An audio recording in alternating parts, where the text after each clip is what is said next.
item number 12 from the hearing list, my lord. Your lord, your ladyship, let this matter come up after 2 weeks. I have taken the consent of the other side. Yes, yes. Where's the? And item number 12 also? You have taken consent from the other? Yes, side. but- And the cause list? Okay, cause list is here. Item number 12, okay, it's not required. Okay, it's not required.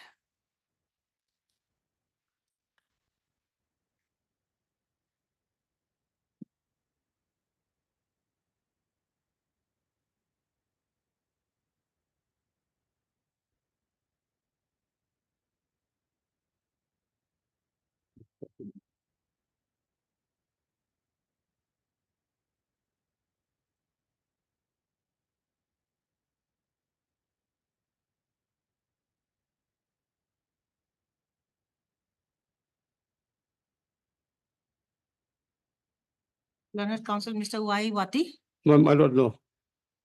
NK Luikam, NK, Luikam, Louis Kham, yes. with the consent of the other side has prayed for adjournment. List the matter on. When do you want? After 2 weeks, my lord. After 2 My- weeks. What-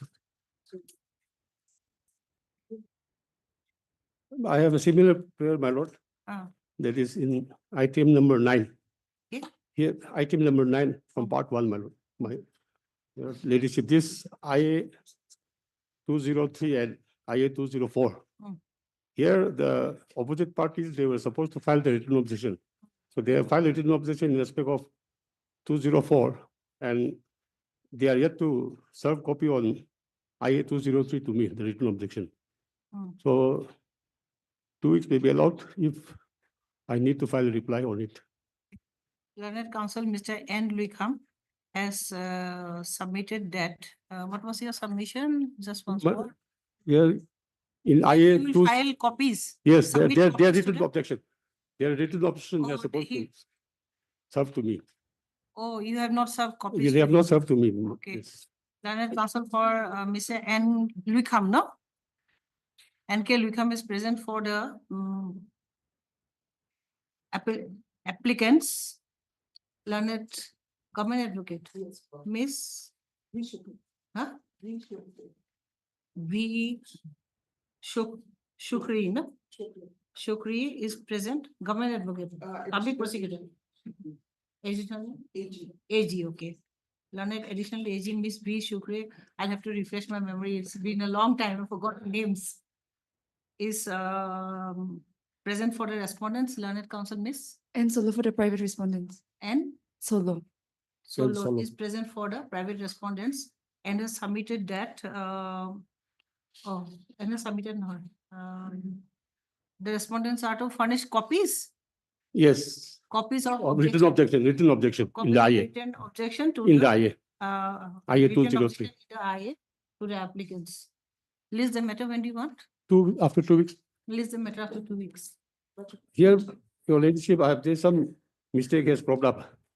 The in the revised post list, that item number 2 is not listed, item number 12.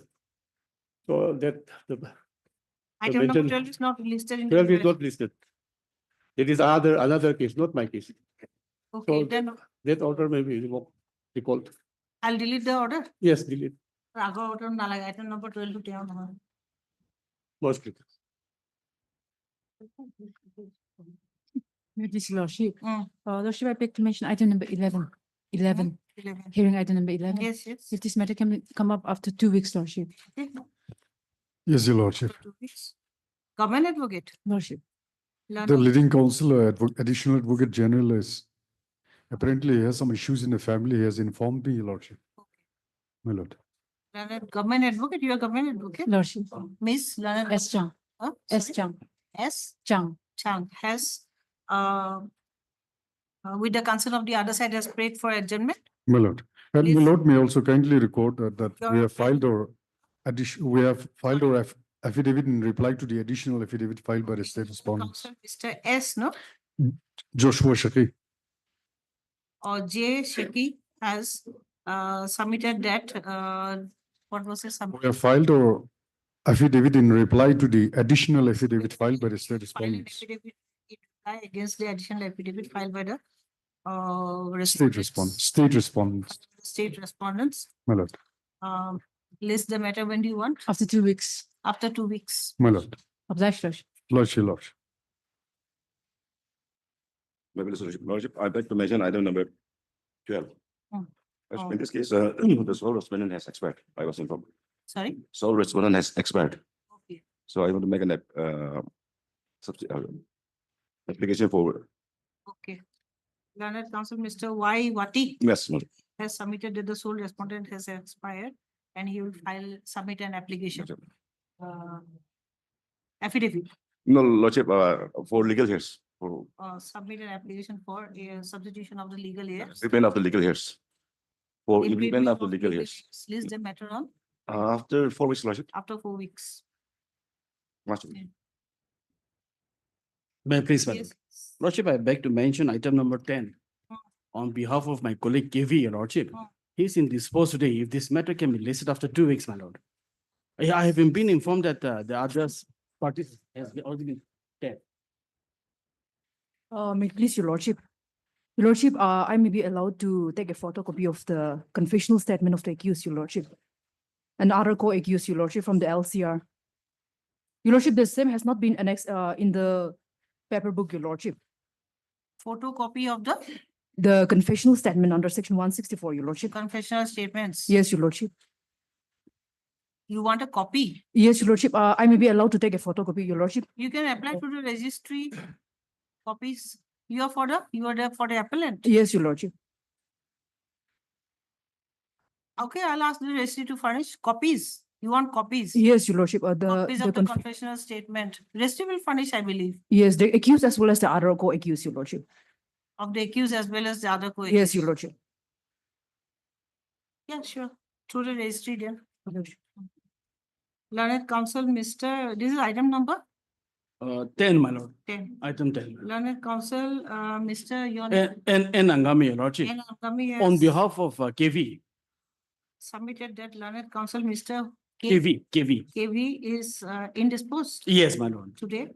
Learned, you are a prosecutor No, your lordship, I'm for the for the appellant. appellant. Yes, Learned your lordship. Counsel, Miss Vitere. V. Tering has submitted that the copies of the confessional statements of the accused persons. Yes, your lordship. Who are the appellants Yes, your in this lordship. matter have not been furnished to the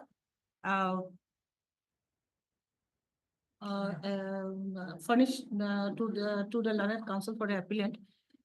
And she may apply for the copies, the post of registry to provide the copies of the confessional statements of the appellants to accused persons. So release the matter after, 2 weeks, my lord. to release the matter after 2 weeks. Bless your lordship. Lordship, I also have a similar prayer for item number 21. 21. 21, Your Lordship. 21. Lordship, same, Your Lordship. Same Af- advocate? Yes, after 2 weeks, my lord. After 2 weeks. Advocate for the which Yes, party? it's KV again, Your Lordship. Government advocate. Yes, Government advocate or public prosecutor? no, Government advocate. government advocate, Your Lordship, in this matter. Government advocate. एके नाम लिखी दिबा. Lordship, In this post लिखी दिबा. interim order may be continued. Learned Counsel, Mr. Nang sangaya for the petitioner. N. Iyer. Nang sangaya. Nangsang Iyer is present for the petitioner. Petitioner, no? Yes, petitioner. Interim order shall remain in force till the next date of listing. List the matter after 2 weeks, my 2 lord. weeks. I'm deeply obliged. Please, my lord, I beg to mention hearing item 14 and 15. 14 and 15 years. Yes, I'm for the petitioner here. I pray that the matter may become up as a fixed item on 8th of May. 8 of May. Yes, You're for the I'm for the Petitioner. petitioner. Yes, my lord. Learned Counsel, Mr. Subhamati. Supongwati has prayed for adjournment. What about the other side? My lord, I've taken the consent. The consent of the other side has prayed for adjournment. List the matter on what you want a fixed date. Yes, my lord, on 8th of May. Let's fix item on 8th of May, 14 or 15. My lord, I also like to mention orders item number 6. I've received the counter file by the respondent number 9 recently. So I pray that the matter may become after a week. You have received The counter file by respondent 9. respond number 9. Yes, Lord. So it may be listed after a week.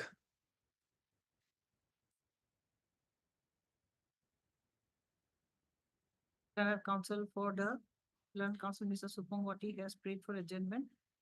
List the matter after A week. 1 week with the consent of the other side, Yes, sir. with the consent of the other side. Obliged, Lord. Your Lordship, I beg to mention item number 19 and 20. Your Lordship, if this matter may be listed after 2 weeks.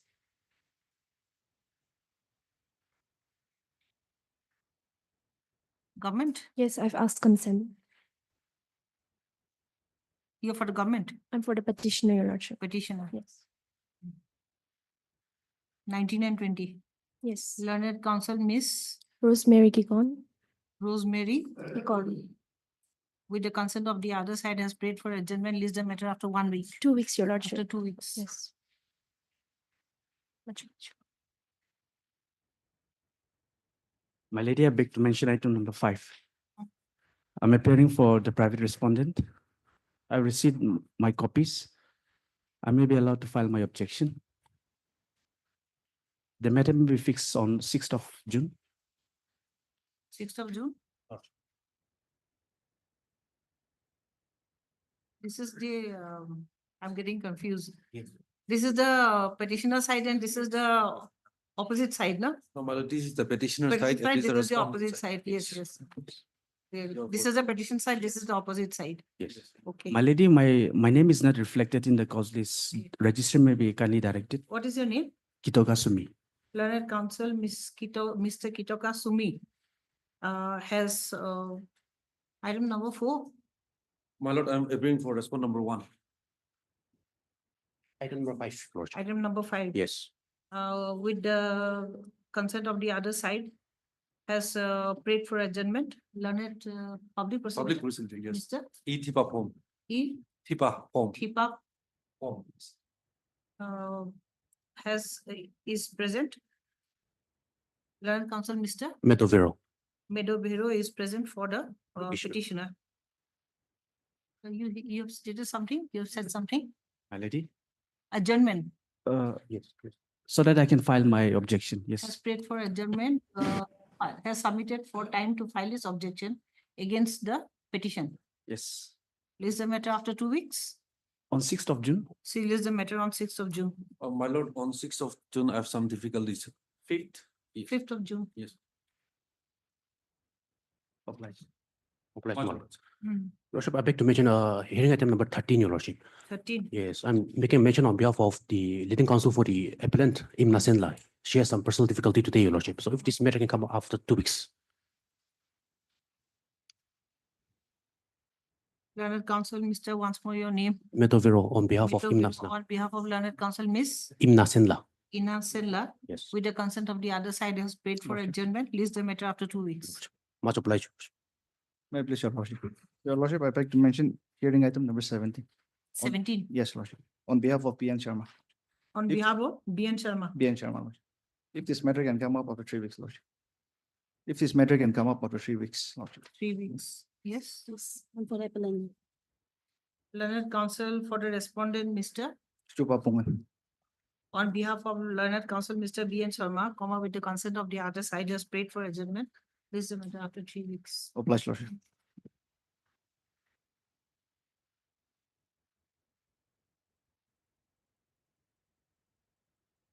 For motion, item number 1.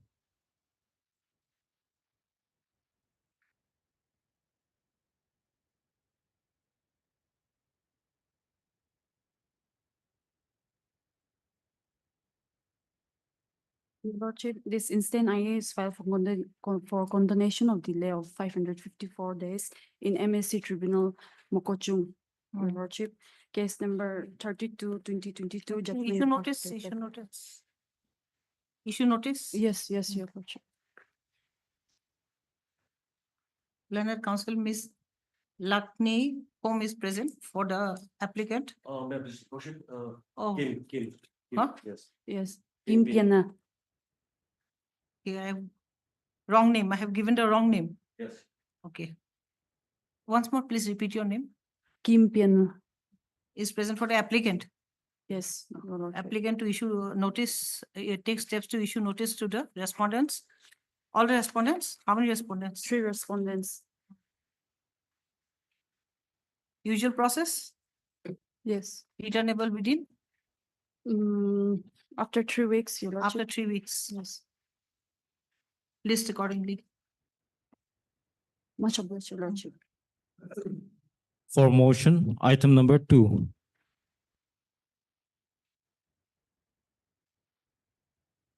May I please? Your Lordship? My lord, I have filed this IA under order 41 rule 2. What happened in this case is this, my lord. I filed a suit for recognition of my village. Hmm. That suit was dismissed by the trial court, against which I preferred an instant fast appeal.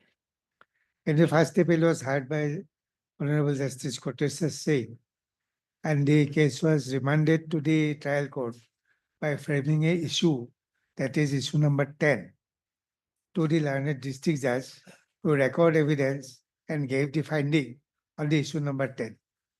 The learned district judge sent the report to this honorable court, wherein the case number, issue number 10 is decided against the appellant. Therefore, I want to file the additional ground on that issue. I filed this application under order 41 rule 2 to grant leave to the appellant to file additional ground on the issue number 10. This is the application. So you Copy has already been served, to the other side. RSA, and leave may be granted to file additional ground on the issue number 10. Where is the judgment?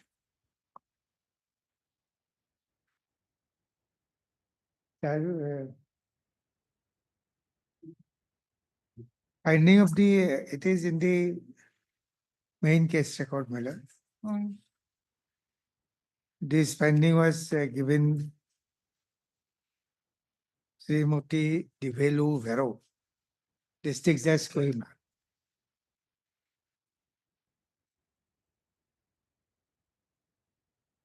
Where's the issue number 10? Issue number 10, your lordship can see the order passed by the Honorable Justice Kotesha Singh. Has been to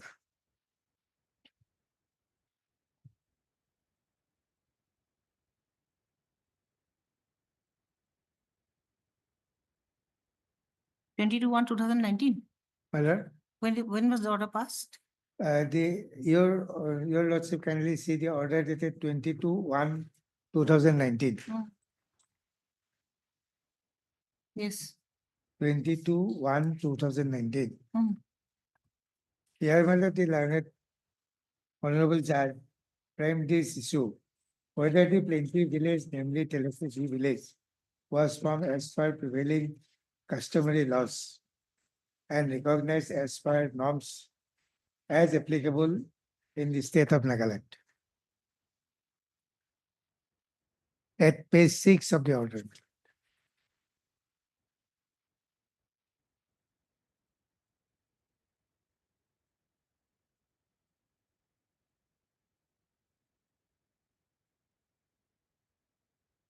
Order for Page 6, yes, I got it.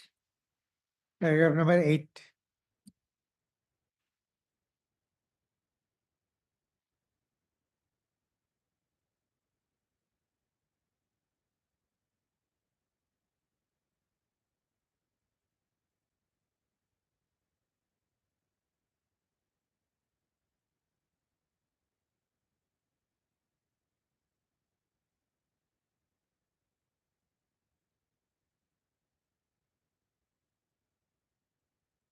You want the order ex parte? No, madam. This order was To frame passed petition after hearing issue? both the parties. And according to this issue, my lord, Hmm. the record was sent to the district judge. Hmm. And district judge Kohima sent the report along with his finding. Hmm. Issue now on the issue number 10. Hmm. That is in the record. Ah, okay. And And the issue number 10, the finding is against the plaintiff, against us. Hmm, Therefore, we want to file the additional ground hmm. on the issue number 10. Additional ground on issue number 10. Therefore, on the filing the additional ground, a leave from the court is required under Order 41 Rule 2. I have filed this application for praying for leave to grant. You want it ex parte? No. Well, we will issue notice then? No, notice has already been served. Oh, notice has been served, okay. They are not present today? Oh, there you are. No, I didn't see you, that is why I'm No. asking. Your Lordship, in fact, this FA Hmm, is actually handled by additional AG in teams on the Lordship. hmm, Your Lordship, due to some issues in the family, hmm. Lordship, he is unable to attend the court today. Yes. If this matter No can matter, be- this is, his presence is not necessary. It is only the discretion. It is a, your lordship only can grant leave to file additional ground. Because issue number 10 was framed, finding of the issue number 10 is against the appellant. Therefore, the appellant want to file some additional ground and leave is necessary, and therefore we file this application. It is the discretionary power of the honorable court to grant leave. Lordship, Hearing with, the other side is not necessary. So Lordship, far, with due respect to my learned senior counsel here, Lordship, since I don't have the brief in me and I am not conversant with the facts of the case, Your Lordship, if this matter can be listed on Thursday so that our additional AG can come Thursday and time then. here on Thursday? no matter, I am coming from Gauhati. Okay. It's difficult for me to come. Tomorrow? You'll go back tomorrow? No, I am Will going you back. be able to come tomorrow? No, I am going today itself. Today back? You? See, Lordship, it appears that they have a local counsel here. His name is reflected in the court. no local. No, in that case, the date may be fixed after 2 weeks or 3 weeks. Can you repeat his, your senior's name, whom you are representing? Additional AG in team song. Learned Counsel, Mr., your name once more? And Angami, Lord. N. Angami, I'll not forget now. Learned Counsel, Mr. N. Angami has submitted that learned additional AG in team song in, is indisposed. is today. indisposed today. Your Lordship. Learned Counsel, Mr. AC Sharma. AC Sen is present. Okay. Learned AC Sharma. AC Sharma is present for the Appellate. appellant's item number Item number 2. 2. List the matter on After 2 weeks. any after other- 2 weeks, okay?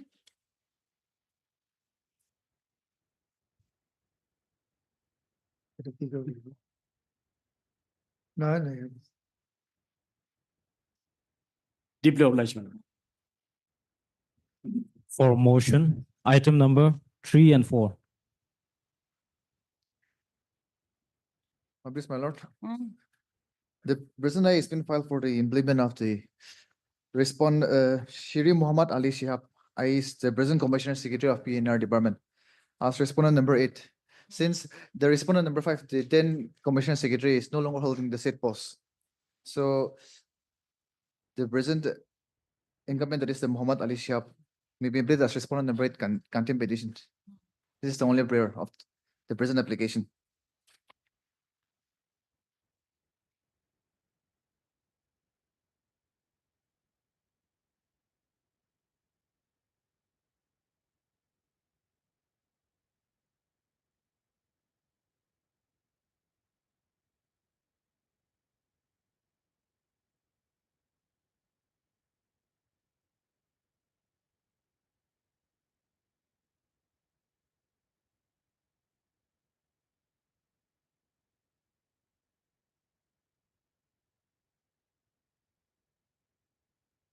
Which one respondent? Whose name has to be included? Muhammad Ali Shihab as respondent number 8. 8 page 4. My prayer. Here I've related the newly implemented respondent. At page 4. Yes, ma'am. Okay. Yes, can be allowed. Hard Learned Counsel, Mr. Subhamati. I have to लिखिबा, हाँ? For the applicant.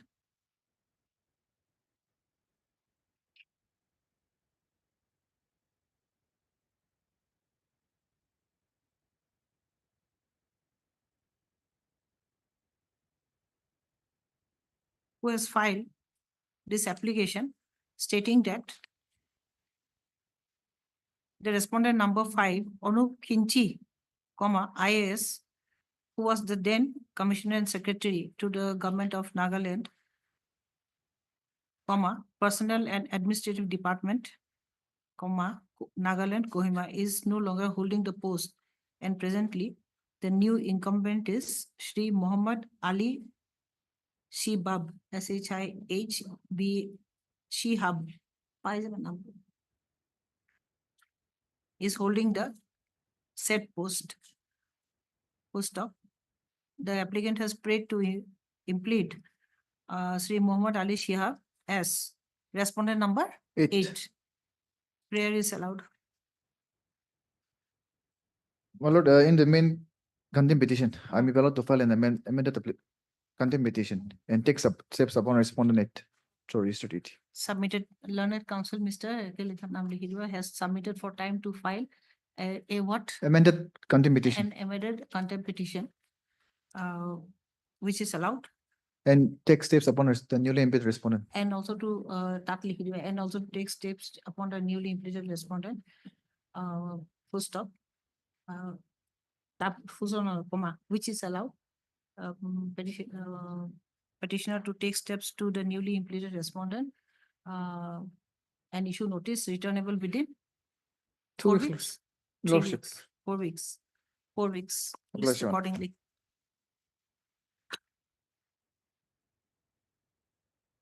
For motion from the supplementary cost list, item number 22.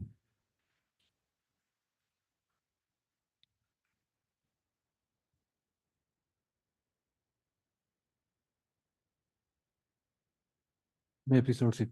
Mm. The sample application is filed by the son of the alleged accused.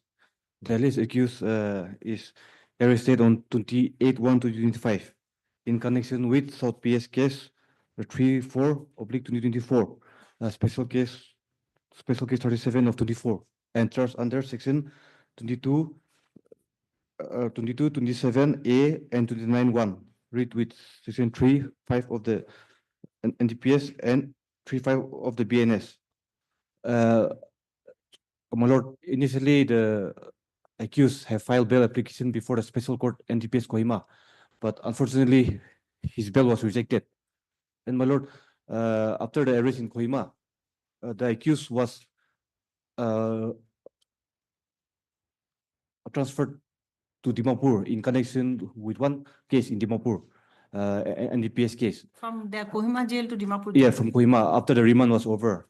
But in Dimapur case, he was released on default bail after a lapse of 60 days. And my lord, the ground of the bail is that he have a serious health issues. And You see, charge sheet has been submitted in this case. no. Investigation is going on. Investigation is going on. Let us But call for a CD. Okay. Let us call for a CD. my lord, my prayer is that since the accused have a serious health issue, high chance How of long he is behind bars? I beg your pardon? How long he is in the jail? Jail for more than 2 months. 2 Yeah, months. 2 months. Okay, we'll call for a medical report from the jail. My lord, well, he was in right after the arrest in Kohima. He was taken up. He was taken for treatment in Naga Hospital, District Hospital Kohima, and the doctor have clearly stated that for further evaluation.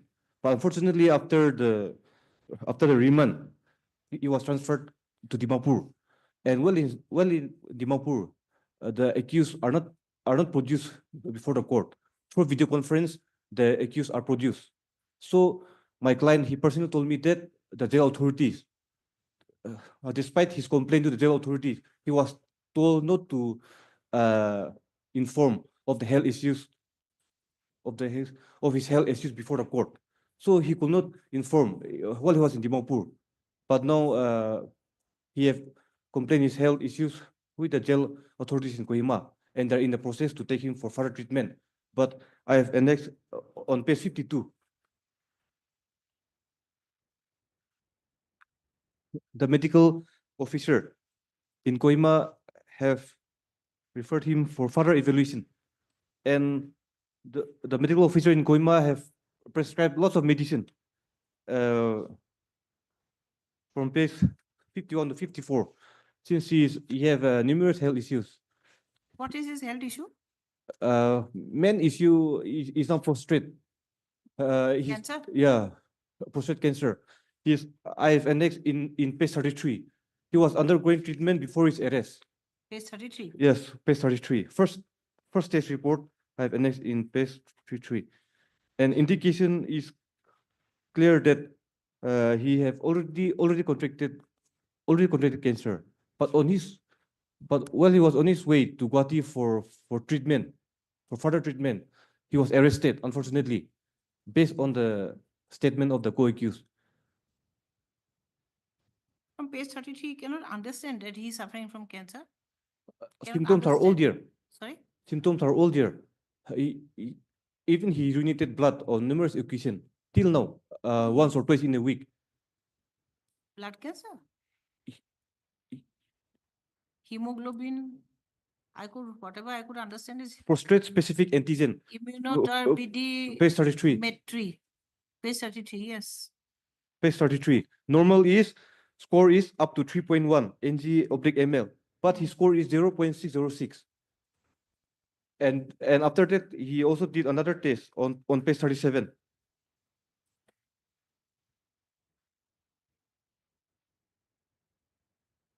Okay. What was the contraband he was carrying? I beg your pardon, my lord. What was the drugs he was carrying? No, nothing was seized from his possession. This was in connection with 2024 case, where two accused, one accused is already discharged and one accused is already on bail. So after 6 months of the registration of the case, FIR, he was arrested based on suspicion Who was only. the FIR? FIR, I've annexed, annexure 3. Annexure 3, page 17.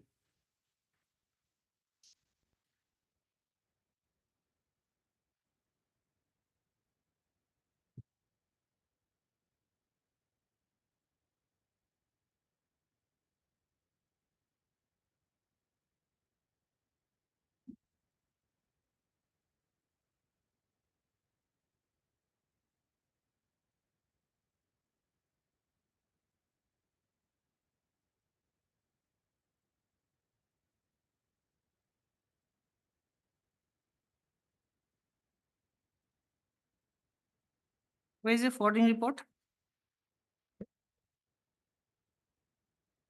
Forwarding report? Boarding, my lord, I have not. My lord, I have not annexed in You my have bill. to annex forwarding report with bail petition. Yes, my lord, I may be allowed to produce after obtaining from the. Today, Today, you won't be able. Where is this police station? How far is it away from here? Police station? police station is just here. Yes.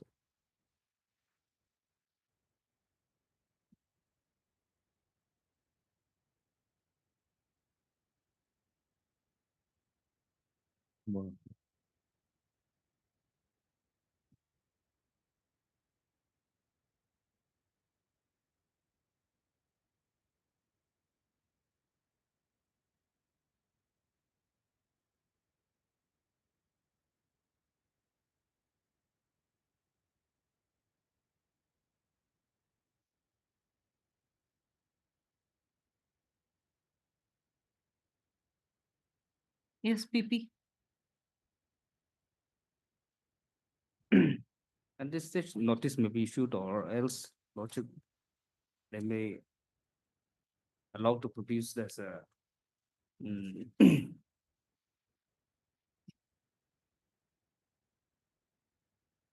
they have they have only annexed the FIR lordship. So in that connection, Seizure list? lord, Have you annexed the seizure list? Yes. procedure list is also. I've not annexed the seizure list, my This lord. is Only also the not- FIR. Okay, let us call for a CD. We will forward him for treatment in the civil hospital. And then we will call for a report from the jail authority. We will need the seizure list, we'll need the forwarding report, we'll need a CD in short. CD shop. Yeah. Yes. So we'll call for a report Yes, from the jail authority relating to his health condition. Yes. And then we'll forward him for treatment. Where is the best hospital here? This is Kohima police station case. Yes, my lord, South PS. Seized What is the weight of the article seized? 100 gram heroin, No. 100 packets of heroin, but weight is not mentioned here. 100 No, packets my of lord, nothing heroin. was seized from my client, my lord. That I Yeah, understand. and No, nothing will be seized from your client. I'm not asking from whom. yes, my lord. The contraband total amount of heroin seized. At least the seizure list will need, the forwarding report will need. Be mentioned in the FIR. What is the offense? 22B or C? 22, only 22, and 27A for harboring and financing. And from the NDPS Act. Let me see the NDPS Act. from the main two accused also, no drugs was seized. They're just on suspect. The other two accused were 100 packets of heroin. it was on suspect.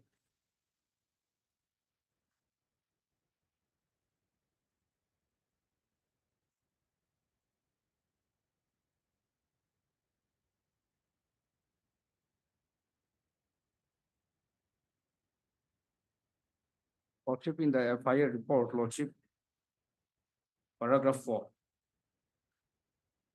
Paragraph 4, it's mentioned 40 packets of NDPs, 40 packets.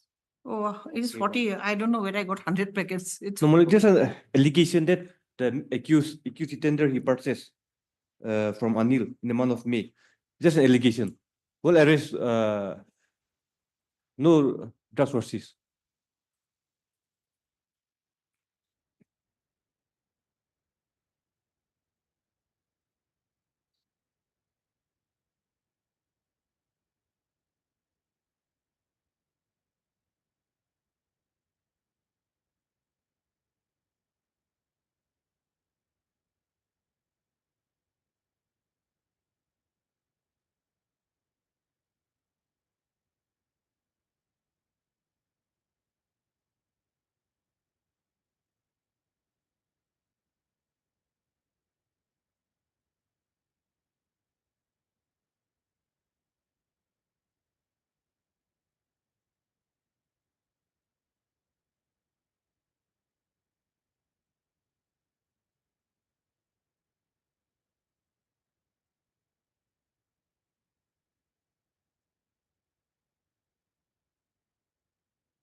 what is sunflower heroin? Lordship, that is a code name for heroin, Lordship. Okay. That sunflower, Lordship. Okay, That is okay. a code name, Lordship. So, Lordship, it is that Heroin is called as sunflower also.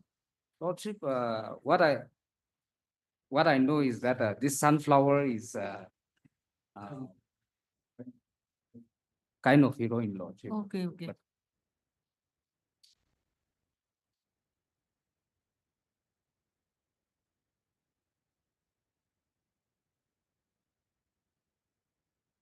heroin, but inferior quality. Okay. Inferior quality.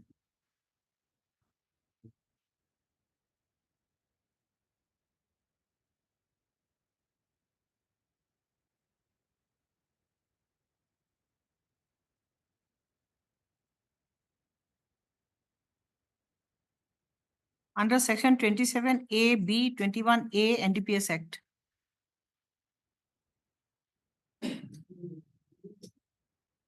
Read with 35 BNS.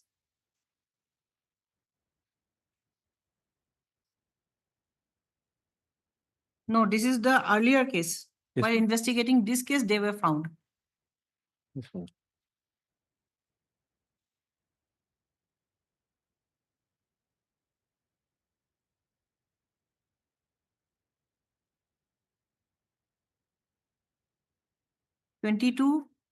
This is case number FI number 0034 of 2024. Yes, ma'am.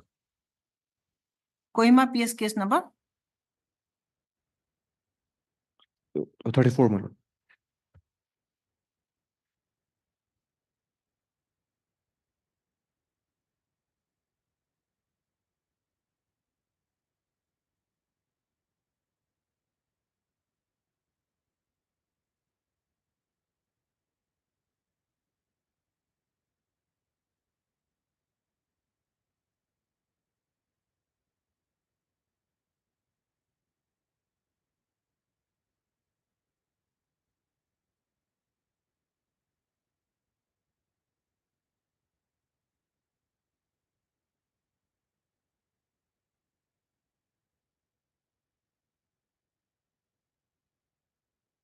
Can you give me the BNS? BNS.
Is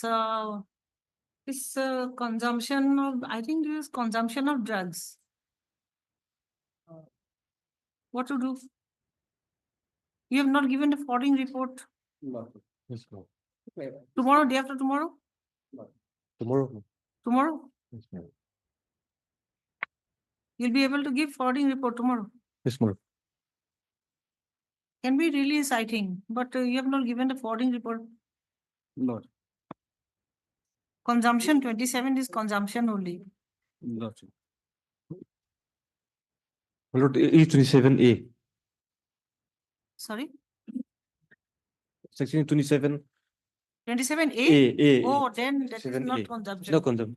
27A is not consumption. It's a It's a commercial. grievous offense. Heinous offense. 27A. 27A. Thank you for correcting me. 27A. But Lordship, at this stage, we need a proper CD since they have not annexed all the CD. Ah. and all. Yes, Caesar list So- also. So we'll call for the CD, no? I think that will be best. Day after tomorrow will be better, I think. We'll get the CD. Will it come day after tomorrow? Kohima? Lordship, I'll make an endeavor. Sorry? I'll make an endeavor. Yeah.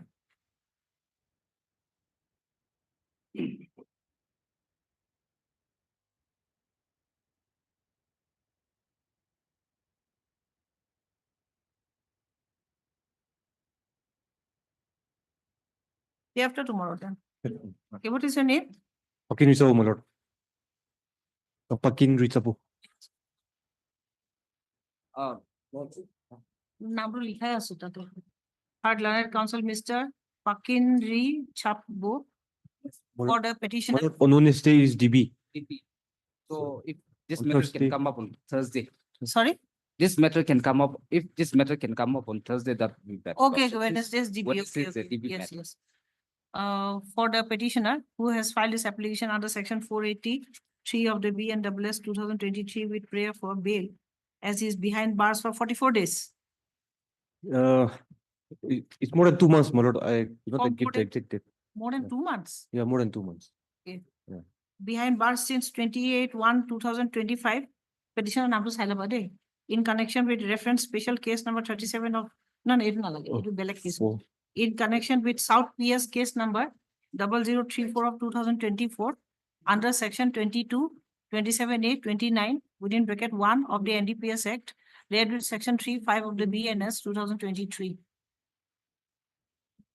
The case record reveals that the forwarding report has not been annexed with the petition, and so is the Caesar list. the full stop. CD will be required to consider, thus CD will be required to consider the bail prayer.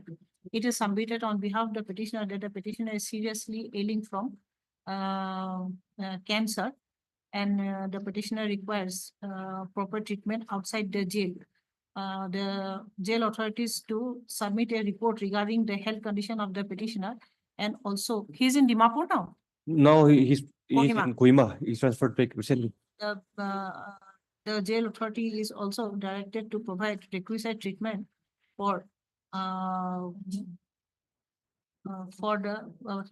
the petitioner, and if need arises, to shift him to, you have the government hospital here, no? Yes, Well- Naga Hospital, well is Kohima district. Naga hospital, we Huh? have a hospital. Well equipped. Well, To shift him to the Kohima, what is the name of the hospital? NHAK, And NHAK in short. for proper Naga treatment. Hospital. Meanwhile, list the matter on for the CD So, if this matter can come up in second. and report on second. Second. Okay, yes, on second. Why not on Thursday? He's Also, suffering from I cancer. have, I have some personal. Okay, okay. And your name, I forgot. Vijimomi. Huh? Vijimomi. Vijimo. Vijimo. Yes, now I'll remember. Lana additional PP, na public PP. PP. Lani PP, Mr. Vijimoni is present for the respondent state. Obliged. On second then, Not on second. this is the matter on second. Hello, Pratik. For motion from the supplementary cost list, item number 23. Yes. May I please, Lordship? Mm. My lord, this is a joint petition, criminal joint petition filed by the complainant as well as the accused persons under 528 of Joint the. petition. Yes, my lord. My lord, Where are the accused persons? You are representing both. yes, my lord. This matter arose because of a political rivalry between the same villagers, and that is how the FIR came to be filed.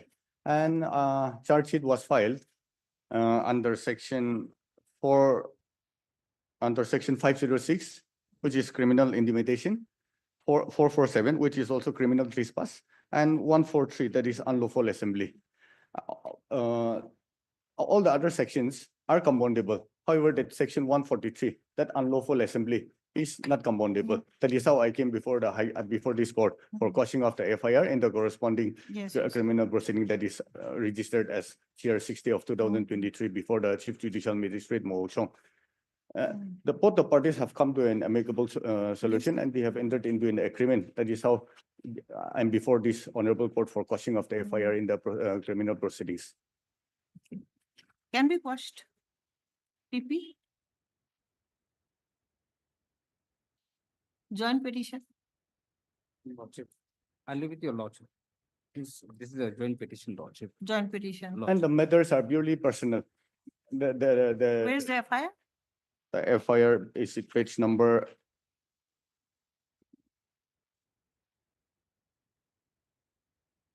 My lord, the type copy is at page number 17. Type copy is at page number 17. And where's the ground in the petition? Or where are the grounds? Maybe there may be My several. lord, I grounds. have not, Petition, in the petition. in the petition, yes, my lord. Particularly, my lord, page number, para 8.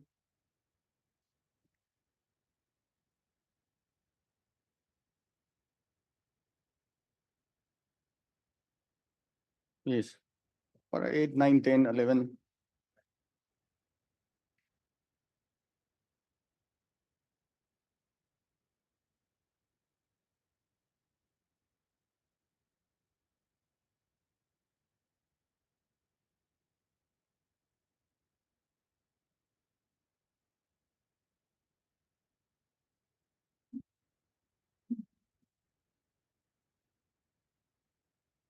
Part Learned Counsel, Mr. Takakichu.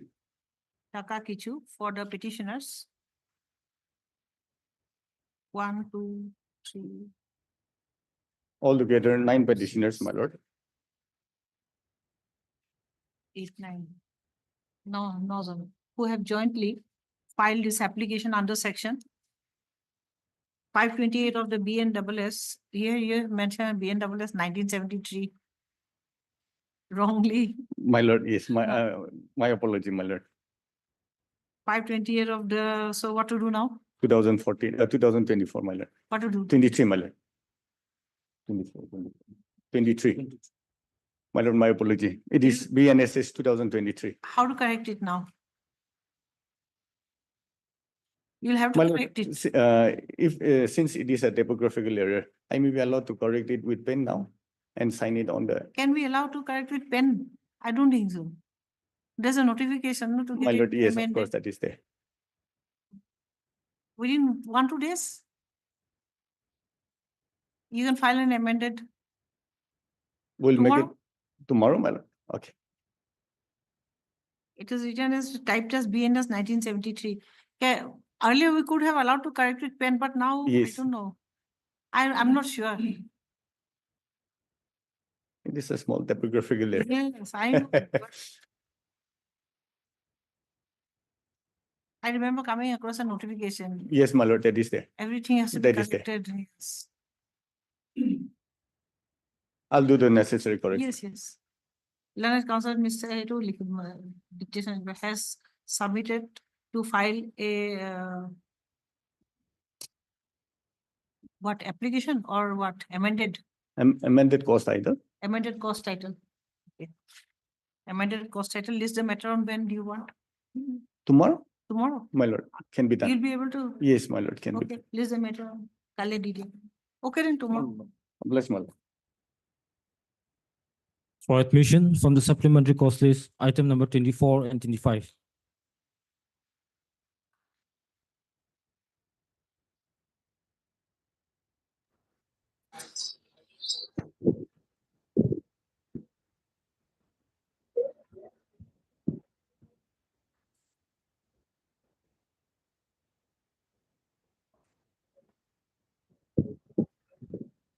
There are two cases. One is revision and one is criminal appeal in this matter. So this matter was taken up by this court and there are some orders which has been passed by this court. And on the last occasion, on 24th, 22nd, we have received an affidavit which has been filed by the ED. ED. ED has filed an affidavit in this case. So we definitely will respond to that, the affidavit which has been filed by them. On 22nd, they have filed. We have filed the counter affidavits in this case. Whatever, it's an affidavit has been filed. It The is. replies that apply to the appeal and to the revision petition. There is a complaint which is filed by the ED, my lord, and there is an interim order which has been passed by this court in both this case. If your lordship looks into criminal appeal, kindly see the criminal appeal, my lord. Revision, kindly see the order of revision, my lord. Appeal or revision? Revision. Please see the order of revision. Please see the order of revision. 21/3/2025. The order has been passed.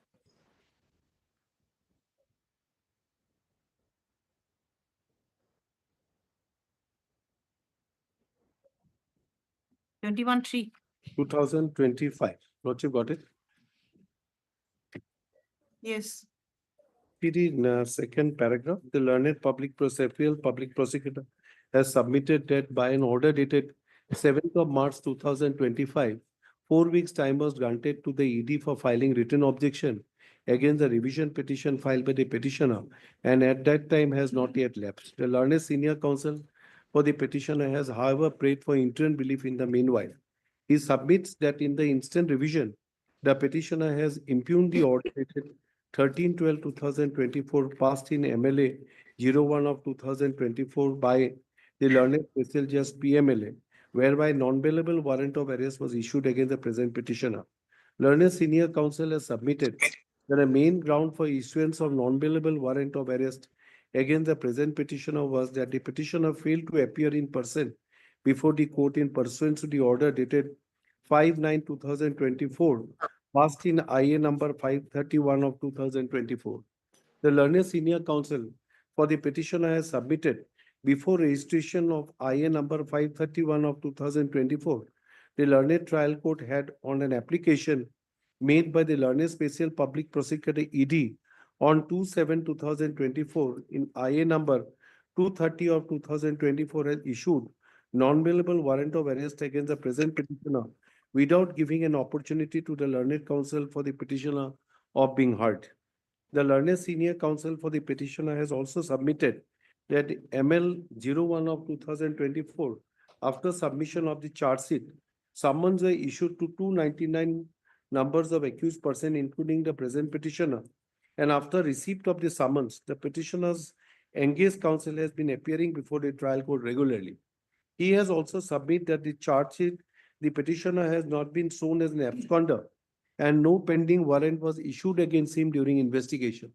The learned senior counsel for the petitioner has submitted that by order dated 5/9/2024, passed in IA number 531 of 2024, trial court kept the non-bailable warrant of arrest issued against the petitioner by the trial court on 2/7/2024 in abeyance and directed the ED to supply the copy of the petitioner filed by them in IA number 230 of 2024 to the petitioner and fix the matter for rehearing on 18/10/2024. But by the said order, petitioner was directed to be personally present on next date, that is 18/10/2024. The learned senior counsel for the petitioner said that on 18/10/2024, the engaged counsel for the petitioner was present in the court and he submitted before the court that as the IA number 230 of 2024 is pending for disposal and a copy of the said interlocutory application has not been furnished to the petitioner, the court directed the learned special public prosecutor to furnish the copy of the said interlocutory application and fix the matter on hearing on 12/12/2024. In the meanwhile, the interim order passed in IA number 531 of 2024 was extended till next day. The learned senior counsel for the petitioner has submitted as the non-bailable warrant of arrest issued in pursuance to the order dated IA number 230 of 2024 has been kept in abeyance, and as the personal appearance of petitioner was dispensed with by the trial court on 18/10/2024, there was no occasion for the trial court to issue non-bailable warrant of arrest on 13/12/2024. Hence, he prays for staying the operation of the impugn order dated 13/12/2024 till the next date, and also prays for keeping the warrant of arrest issued against him by the impugn order in abeyance till the next date. Considering the submission made by the learned senior counsel for the petition, learned special public prosecutor has submitted, since the ED has sought for time for filing written objection against the revision petition, he has no objection to grant of interim relief sought for by the petitioner in this case till next date. Considering so and so, so and so. The petitioner, the dated 5/9/2000 has not been violated by the petitioner, hence till the next date, fix the operation of the impugn order dated 13/12/2024 shall remain state, and non-bailable warrant in so and so shall remain state till the next date. So, my lord, what has happened in this case? I will file a reply, then your lordship has to hear it. Finally, in this case, my lord, a money laundering case was instituted before the learned trial court against the petitioner and 298 accused were there. So there's cognizance, when they filed the complaint case, my lord, cognizance was taken and summons were issued. In pursuant to summon, we appeared before the learned trial court. We filed some application for exemption. Now, by the time they took some time for the copies were not given, then the matter was fixed on a subsequent date, that is on 2/8/2024. In the meantime, on and off date, on 2/7/2024, the ED has moved an application before the learned trial court for IA 230 of 2024 for issuance of a non-bailable warrant of arrest. That was, and the matter was heard ex parte, and court has passed an order issuing a non-bailable warrant of arrest against the. But now it is kept in abeyance. Now it's been kept in abeyance because the court, when we came to the court, we pointed out there is no occasion to issue a non-bailable warrant of arrest on the date which they have moved it, because we subsequently we filed an application before the learned court for recalling of that order. And the matter was heard by the learned trial court on 5/9/2024. That which an ex parte order was passed. And we cited certain judgment. And the court ultimately passed an order. And court said that no, how can you pass an order? This ex parte order. You have to hear the other side. So the court, one, has by virtue of the order of 5/9/2024, one has recalled the order and said that it will be reheard. The matter will be reheard. And the non-bailable warrant of arrest which has been issued ex parte, that was kept in abeyance. And the next date was fixed on 18/10/2024. And the matter was, and my personal exemption was exempted. And on 18/10/2024, the matter came up before the court, learned trial court. The learned trial court, some time was taken. In the meantime, the interim order which was passed on 5/9/2024, that was extended by the court. And the next date was fixed on 12/12/2024. Now 12/12/2024, I think the ED counsel did not appear. And the court said we will hear the IA 230 of 2024, which was recalled because the ex parte, and it will be reheard. Now, and 1791, very interesting. 13/12/2024, the matter came up before the court, which was now impugned before this honorable court. 13/12/2024, when the matter came up before this court, court misinterpreted the order of 5/9/2024. And court said that no, you have violated the order of 5/9/2024. A non-bailable warrant, you did not appear before the court. But now, my lord, 5/9/2024, there were three parts of the order. One is that 230 of was recalled, it will be reheard, and the non-bailable warrant was kept in abeyance. This is number two. And 18/10/2024, that particular date was fixed on the next day. And 18/10/2024, when the matter came up before the court, that was overlooked. 18/10/2024 also, there was an exemption which was filed, and that exemption was granted. So on this count, when we projected before the learned court, which your lordship, the honorable judge has taken on the earlier date, this was pointed out before the court. On being satisfied, this order was passed. Now, connected, there is a criminal appeal which we have filed, because this is a revisable order. Criminal appeal, why we have filed a separate? Because on 22nd of January 2025, again an off date, on 24/10/2024, again an ED has filed an application before the learned court on 24/10/2024. That is IA 791 of 2024. That particular application was filed by the ED, and they said in that application, they have said that non-bailable warrant, which is pending, non-bailable warrant is pending. So in pursuance to that, he should be declared as a fugitive economic offender under 2F. Now we came up against that order, filing an appeal, because that's a final order. So we came up filing a separate appeal before this court, and we pointed out that 791 could not have been filed by the ED because 230 was pending before the court. It is premature. That 791 was a premature application because 230 has to be disposed of, and my non-bailable warrant was kept in abeyance by the court. So where is the occasion so far as 791? So now 791, kindly see my criminal appeal, my lord, 4 of 2025. That will be very clear, my lord. Clear order has been passed. Kindly see 7/4/2025 in criminal appeal. 7/4/2025. Kindly see the order. 7/4/2024 IA. Criminal appeal 4 of 2025. Criminal appeal. Criminal appeal. This is one. Passed in IA in criminal appeal.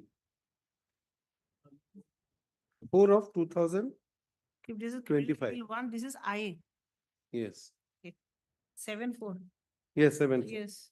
Kindly see, my lord. Number 3, my lord. IA has been filed by the applicant, C. Bhupesh Arora, in connection with Number 3 what? I'm sorry, my lord. Order dated 7/4/25. Correct, my lord, 7/4/2000. Paragraph 2, my lord. See, the IA application has been filed by the applicant Bhupeshwar in connection criminal appeal number 1 of 2025, praying for stay of the operation of the impugn order dated 22/1/2025 and subsequent consequential order passed by the court of the learned principal session judge cum special judge PMLA Dimapur, Nagaland in IA number 791 of 2024 arising out of ML case number 1 of 2024 pending before the court of the learned special judge PMLA Dimapur, Nagaland, whereby the applicant has been declared as a fugitive economic offender within the meaning of section 21F of the Fugitive Economic Offenders Act 2018. The facts relevant for consideration of the instant interlocutory application in brief are as follows. 1. In pursuance to the complaint under section 44 and 45 of the Prevention of Money Laundering Act 2002, so and an investigation which ensured thereafter charge sheet was laid against the present applicant and 298 other accused persons and under section 4 of the PMLA before the court of learned special judge PMLA Dimapur, Nagaland. The said case was registered as money laundering case number 1 of 2024. Roman 2. On 22/3/2024, the learned special judge PMLA Dimapur, Nagaland took cognizance of the offense of money laundering against all 299 accused persons, including the applicant, and thereafter issued summons to them. Upon receipt of summons, the applicant on 24/5/2024 entered his appearance through his engaged counsel. Though the applicant was allowed to be represented by his engaged counsel in the said case, however, on 2/7/2024, which was off date, the trial court heard an application filed by the ED for issuance of non-bailable warrant, which was registered as IA number 230 of 2024, and without hearing the counsel for the present applicant, issued non-bailable warrant of arrest against him. On 29/8/2024, the applicant filed an application challenging the issuance of non-bailable warrant of arrest against him, which was registered as IA number 531 of 2024. The ED prayed for filing an objection against the said application, and on the prayer of the learned counsel for the applicant, the court preponed the date of hearing of the said application to 5/9/2024. On 5/9/2024, trial court heard the learned counsel for both sides in connection with IA number 531 of 2024 and directed that the IA number 230 of 2024, in which non-bailable warrant of arrest was issued, is required to be reheard, and accordingly the trial court directed that the non-bailable warrant of arrest already issued against the applicant shall be kept in abeyance till the next returnable date, that is on 18/10/2024. The IA number 531 of 2024 was accordingly disposed of. On 18/10/2024, the matter could not be heard as the copy of the application in IA number 230 of 2024 was not furnished to the applicant. Therefore, the next date was fixed on 12/12/2024, and an interim order passed in IA number 531 of 2024 on 5/9/2024 was directed to be continued till next date. However, on 24/10/2024, ED filed an interlocutory application which was registered as IA number 791 of 2024, wherein it prayed for declaring the applicant to be a fugitive economic offender under Fugitive Economic Offenders Act 2018. Thereafter, by order dated 22/1/2025, trial court allowed the IA number 791/2024 and declared the present applicant as a fugitive economic offender. The applicant has impugned the aforesaid order dated 22/1/2025 by filing an appeal under section 17 of the Fugitive Economic Offenders Act 2018, which was registered as criminal appeal number 1 of 2025. Sale appeal is admitted for hearing, and the next date is fixed on 28/4/2025. In this interlocutory application, the applicant has prayed for stay of the impugn order dated 22/1/2025 during the pendency of this said aforesaid appeal. The learned senior counsel for the petitioner has submitted that the trial court, by declaring the applicant as a fugitive economic offender, has failed to take into consideration that though on an off date dated on his 2/7/2024, trial court had issued non-bailable warrant of arrest against the present applicant However, it is submitted by the learned senior counsel for the petitioner. Said non-bailable warrant of arrest was kept in abeyance by an order dated 5/9/2024, passed in IA number 531 of 2024, and therefore no effective non-bailable warrant of arrest was pending against the present petitioner on 24/10/2024, wherein the ED has filed the application for declaring the present applicant as a fugitive economic offender. Learned senior counsel has also submitted. Trial court has again issued non-bailable warrant of arrest against the applicant by its order dated 13/12/2024, passed in ML case number 1 of 2024. However, by an order dated 21/3/2025, passed in criminal revision number 3 of 2025, the operation of the said order was also stayed. Therefore, he submits that on the date when the impugn order was passed, no effective non-bailable warrant of arrest was pending against the present applicant, as the operation of the non-bailable warrant of arrest was kept in abeyance by the trial court itself.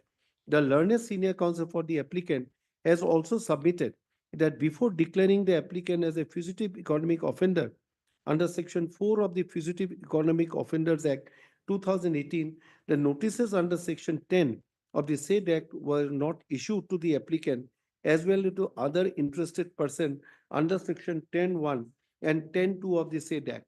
The learned senior counsel for the applicant has also submitted that by order dated 18/10/2024, the personal appearance of the applicant for the day was dispensed with, and which he was allowed to be represented by his engaged counsel, and the next date was fixed for hearing in IA number 230 of 2024 on 12/12/2024.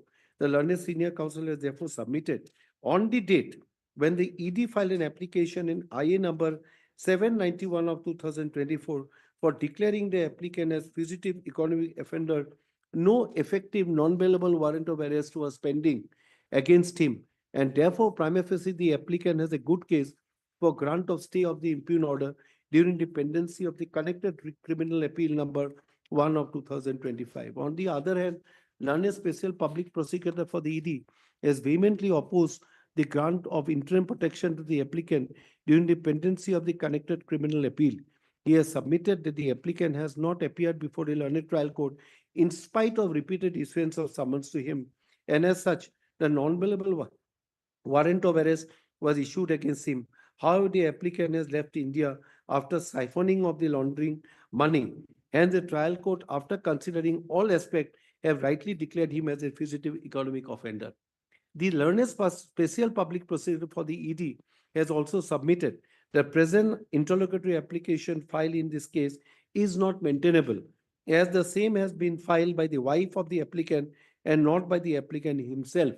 He has also submitted, as per Section 2F of the Fugitive Economic Offender Act, fugitive economic offenders means an individual against whom a warrant for arrest in relation to a civil offense has been issued by any court in India who, 1, has left India so as to avoid criminal prosecution, or being abroad refuses to return to India to face criminal prosecution. He submits that in the instant case, the trial court has already issued warrant against him, and keeping the said warrant in abeyance is only a temporary measure which does not make the warrant ineffective permanently. Therefore, he submits that there is no embargo in declaring the applicant as a fugitive economic offender under the aforesaid act. The learned special public prosecutor to the ED has also submitted that as regards the issuance of notice is concerned by an order dated 24/10/2024, the trial court, while considering the IA number 791 of 2024, has issued notice to all the respondent accused named in the said interlocutory application, and hence there is a compliance of Section 10 of the Fugitive Economic Offenders Act 2018. I have considered the submission made by learned counsel. Now, 14 is the prima facie finding of the court. Before considering the other aspect of the matter, let us deal with the preliminary objection raised by the learned special public prosecutor regarding the maintainability of the instant application on the ground that it has been filed by the wife of the applicant, Bhupesh Arora, and not by him. On perusal of the cost item of the instant interlocutory application, it is apparent that this application has been filed by Bhupesh Arora and not by his wife. However, The affidavit which is appended along with the application has been sworn in by Mrs. Sunaina Manchandan Arora, who is the wife of the applicant. Mere fact that the affidavit in this case has been sworn by the wife of the applicant would not make the instant application not maintainable. As per note to Rule 7 of Chapter 4 of the Gauhati High Court rules, an affidavit may be by any person having cognizance of facts stated therein. In case of so and so, report in so and so, it has been held.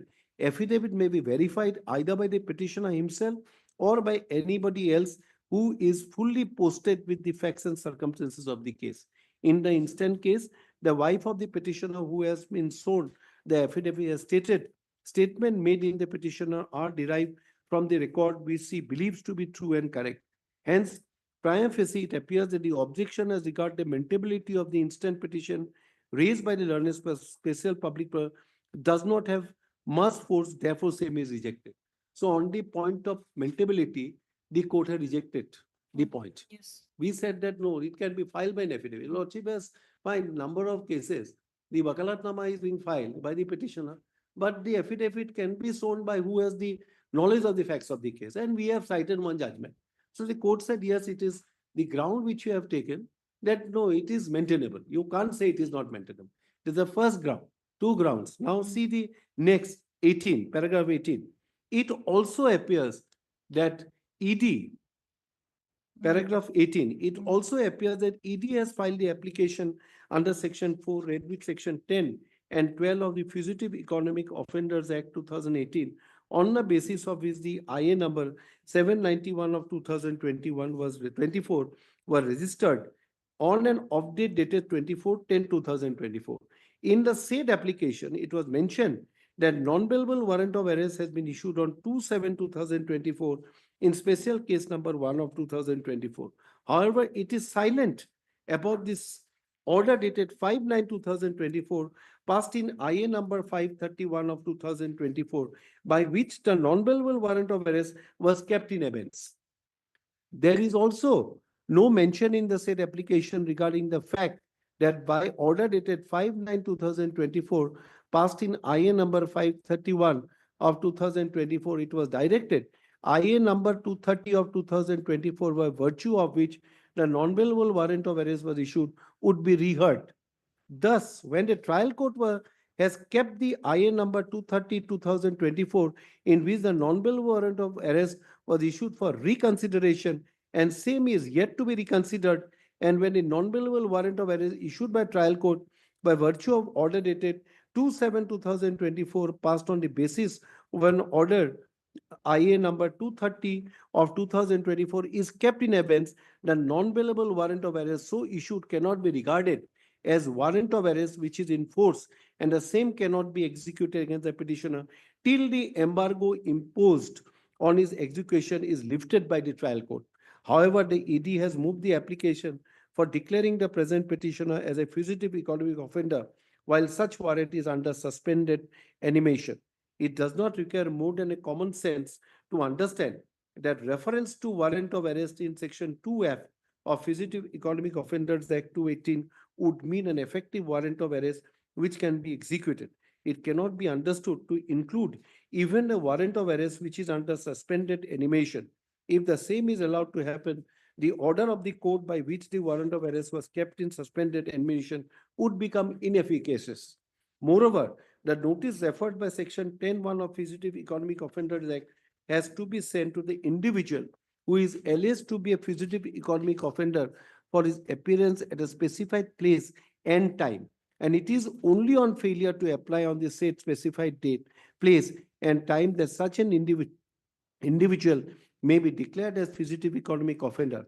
However, the instant case by an order dated 24/10/2024, notice was issued to the present applicant appears to a notice for filing reply and hearing on IA number 791 of 2024, and it was not for his personal appearance at a specified place and time as mandated under section 10 of the Fugitive Economic Offenders Act 2018. Thus, for the aforesaid reason, it appears that the applicant has a good case where there is a possibility of getting a favorable order in connected with criminal appeal number 1 of 2025. Hence, during the pendency of the said criminal appeal, impugn order dated 22/1/2025, passed in IA number is hereby stayed. IA application is accordingly allowed and disposed of.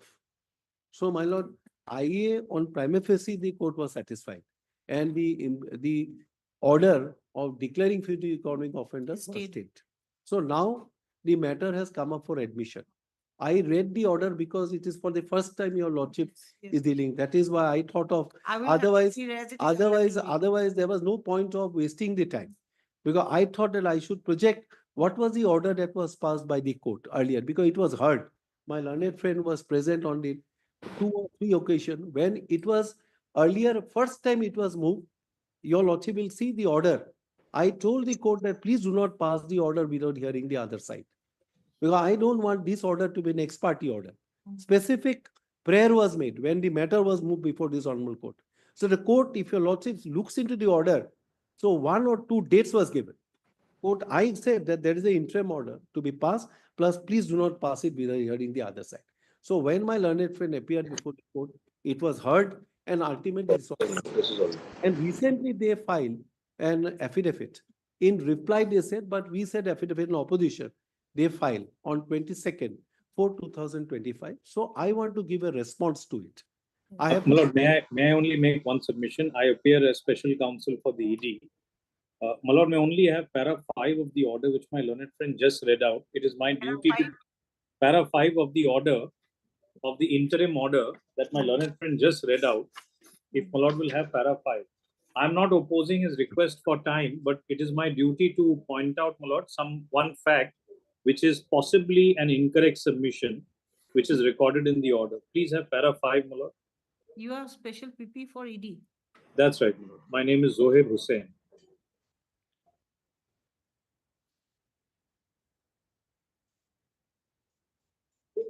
Para 5. That's right, my lord.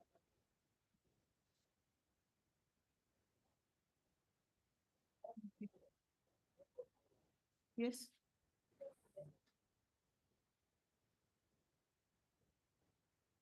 Where my lord will find middle of that para, however, by an order. My lord has that. Yes. Yes. However, by an order dated 21st March 2025, passed in criminal revision, the operation of the said order, that is the order issuing the NBW, was also stayed. Therefore, he submits that on the date when the impugned order was passed, please see the date of the impugned order, my lord, declaring him a fugitive, is 22nd January 2025. My lord, may only make that noting. The impugned order is 22nd January 2025. The submission that is recorded is, therefore he submits that on the date when the impugned order was passed, no effective non-bailable warrant of arrest was pending against the present applicant, as the operation of the NBW was kept in abeyance by the trial court itself. Now, what is important to note, my lord, on the date when he was declared an FEO, that is 22nd January 2025, there was an order of NBW which was live and not stayed. That order of NBW is dated 13th December 2024, which is recorded in this very para, which is the subject matter of challenge in the criminal revision. And that order comes to be stayed only on 21st March. My lord, may only confine yourself to, my lord, para 5, all the 3 relevant dates are there. Okay. The NBW, which was kept in abeyance on a technical reason that he has to be heard, was revived on 13th December 2024. That order is at page 42.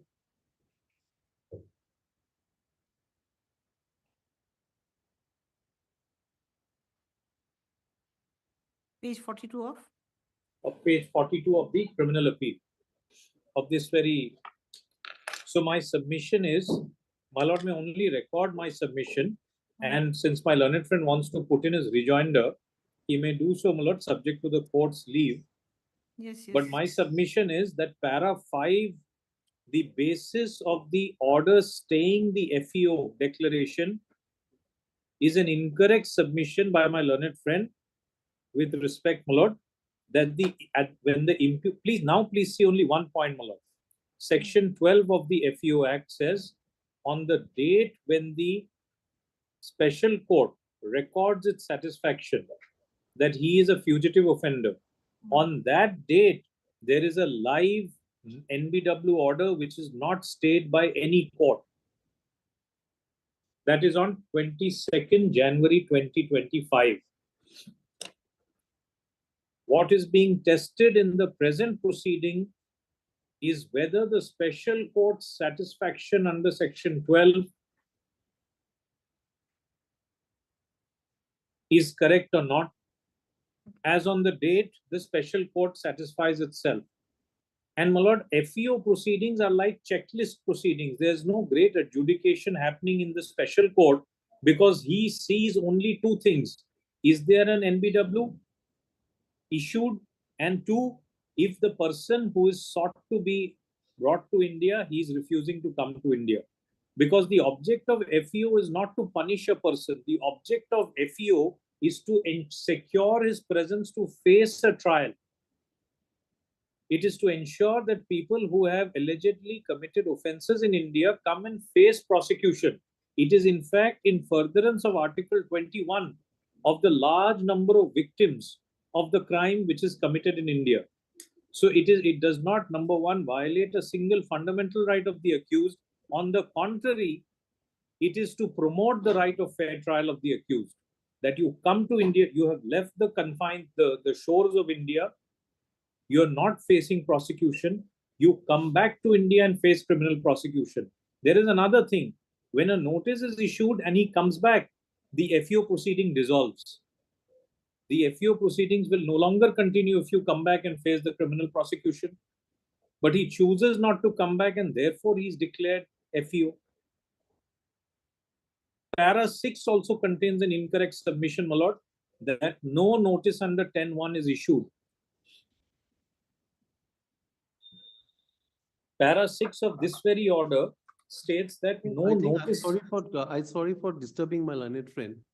These, if really is agreed by this order, he can challenge this order before. No, I need not. I'll point out why. This matter. There are two. It has to be No, no. heard. My One second, sir. submission, how I submitted before the Yes. court, and No, what no. is observation. Sir, that one made second. Only to put I am on record. entitled.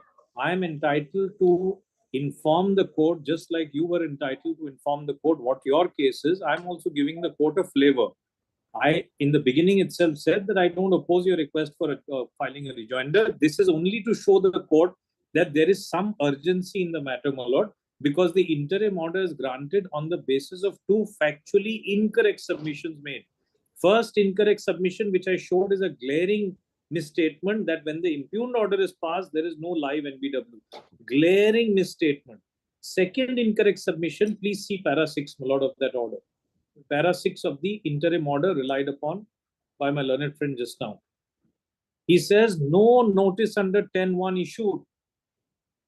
That is contrary to the record, page 150, 153, impugned order itself says we issued a notice under 10(1). If there was no notice under 10(1), how did Advocate Hemant, appearing for the accused, address arguments? How did he file a response? Page 153 of the criminal appeal records that, I'll read that sentence, respondents has been. As you have considered to submission of the reply. Yes, fair enough. My only request is, Lord, may give the shortest possible time so that we can finally, I don't want to assail the order when the matter is live and ripe before my lords for hearing. So I don't want to go to Supreme Court, assail the order right now. So without prejudice to my contentions, I can always urge for a final hearing. Any short date, any time fixed, my lord, if it suits my lord. Leonard Senior Counsel, Mr. D. Das has submitted that the ED has submitted a objection or reply. Affidavit in reply, they call in affidavit in reply of objection. Submitted an affidavit in reply and the appellant and petitioner also. The appellant stroke petitioner, both the Petitioners. cases are Both the case, yes. together. I'll Yes, pass yes, the order and the yes. appellant stroke petitioner is willing to submit an A object- rejoinder, a rejoinder. rejoinder against the reply. Learned special PPED, Mr. Yes, Zohaib Hussain. is present. List the matter on After My lord, may only record that I am seeking 4 weeks time will can be given. 4 weeks time. Yes, 4 weeks time. My lord, may give two weeks. This is an FEO. According to me, even the But we petition want- is not maintainable. 4 weeks time is, I think, reasonable. The object of the law will be defeated. My lord. That's my only request. 2 weeks is enough, my lord. 2 weeks is sufficient.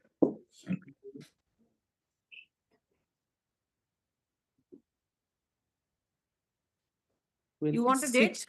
26 is possible if my learned friend has no inconvenience. On 26. 26, let's see, 26 baat se nahi ki, swala. 26th of May. Very well. 26th of May.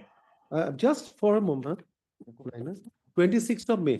Yes. 26th May is fine. My lord, my only request is if my lord could record one line of mine that the interim order is based on an incorrect fact in para 5.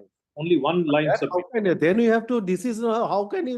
No, if- my, sir, No, sir, if the my passes, My submission. lord will hear it and my lord can, there is an order My- that has passed. Very If well. the incorrect statement, So you have been heard. All right, that interim order, there's an interim order. Yes, Both- that's both an the inter- cases. No, Both- in both appeal, appeal that is state, there is no need of passing. Criminal revision, my lord, that will continue till next statement. Revision লিখি দিব, হ্যাঁ? Appeal to নালাগে। My lord, then if my learned friend is seeking Sir, continuance revision. of an interim order, then please see whether this interim order deserves to be continued. Please That test is it, my my lord, lord. interim order, Order shall remain in force till, yes, then list লিখি দাও। till the next statement. Very good, very good. Deeply obliged. My lord, a criminal appeal, there is already a stay, there is no need of passing that order. I am deeply obliged, my lord.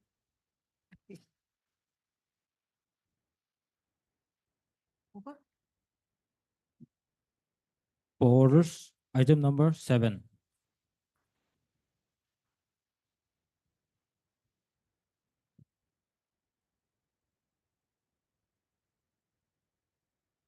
Your Lordship, in this matter, the service upon respondent number 3 is still awaited, Your Lordship. Okay. If I may be allowed to take steps through the. You want to take fresh steps? Yes, Okay. Learned Counsel, Miss? Kim Piana. Kim Piana. Item number 7, no? Yes, Your Lordship. Okay. লিখি দিয়া নামটা। Is present for the respond No, for petitioner. the petitioner. Contempt petitioner, contempt case. Yes, yes, Your Lordship.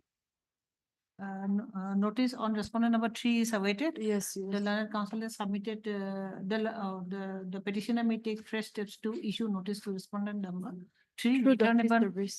through, Respond number routed through dusty service, returnable after 2 weeks, Your 2 Lordship. weeks, okay. Okay. Lordship, Lordship.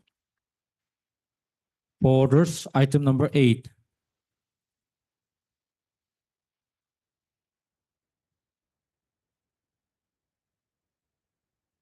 Lordship, I'm appearing for respondent number 1 in this matter. There are as many as 4 other respondents, Your Lordship. Oh, you're being only for respondent number 1. Only for respondent What number about 1. the other 2 or 3? 2, 3, 4, and 5.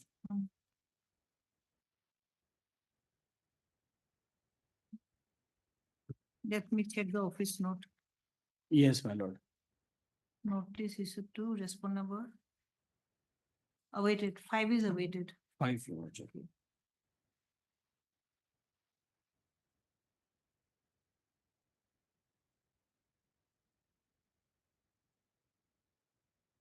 May I please, Your Lordship? Yes, Your Lordship, here I have received affidavit in opposition filed by respondent number 3. respond number 3. Yes, Your Lordship. So I may be allowed some time to file my reply. Reply, okay. Yes, Your Learned Lordship. counsel, Miss H. Jiliang. AS. H. Jiliang. H. Zeliang is present for the Petition. petitioner. Item number, what is the item number? 8 is present for the petitioner. Learned Counsel, Mr. A. Agamino. Nangami. A. Nangami. A. Nangami is present for the respondent number 1. No, only one. Only Only respondent number 1. Service report on respondent number 5 is awaited. Learned Counsel for the petitioner has submitted for time to submit reply Yes, Your Lordship. against the objection. Yes, affidavit in opposition filed by respondent Affidavit in number opposition- 3. Affidavit in opposition filed by respondent number 3. This is the matter after 2 weeks, 3 weeks. 3 weeks, Your Lordship. This is the matter after 3 weeks. Last one. Obliged, my lord. For hearing, item number 16.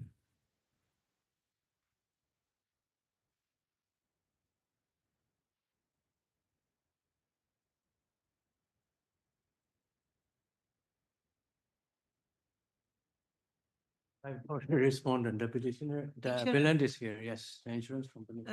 You're for an insurer? No, I'm for For the claimant. for the claimant. The learned counsel is around, Insurer. yes.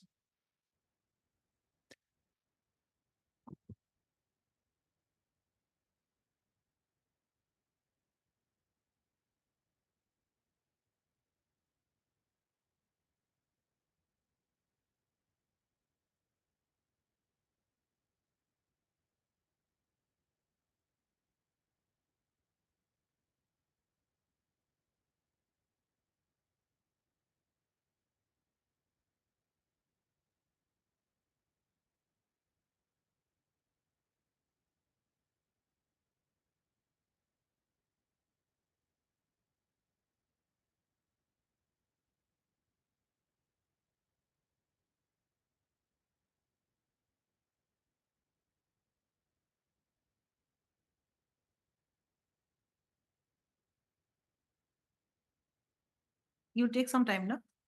Yes. Leading person.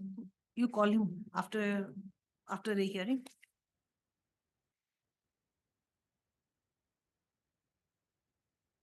Itu কাম কৰি দিবা এই আগতে দি থোৱা আছে যে type mic কাম কৰিব ৰেকৰ্ডটো মোৰ হেৰিতে আছে টেবুলতে আছে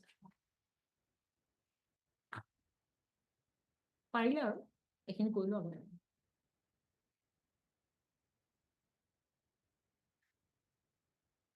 Yeah, please, my lady. Yes, yes.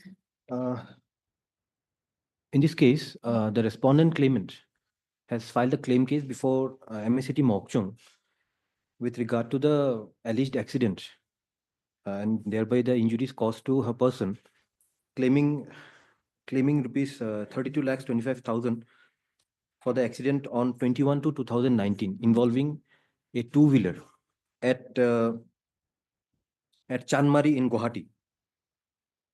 And she was admitted at Dispur hospital for the initial treatment. And she has filed the motor accident claim case in the state of Nagaland in Mokchung district, whereby the insurer was included as a party respondent by the claimant, and the insurer has objected to the ground of jurisdiction that she is not a resident of Mokchung, as because she was also working as a wildlife warden at Gauhati on the date of accident. However, my lady, in the claim petition, she has averred that she is having a garment business out of which she's earning rupees 20,000 per month. But if my lady may refer to the deposition of the claimant, there she has specifically said that she is a wildlife warden and she was earning a handsome salary of 45,000 something. So, Okay. Yes.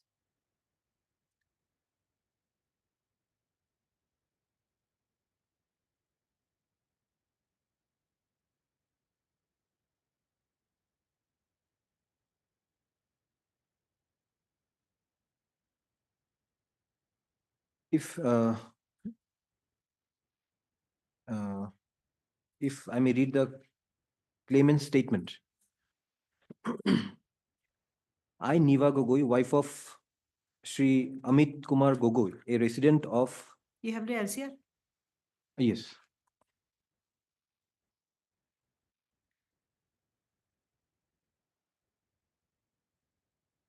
Yes. I think this is the statement given before the police.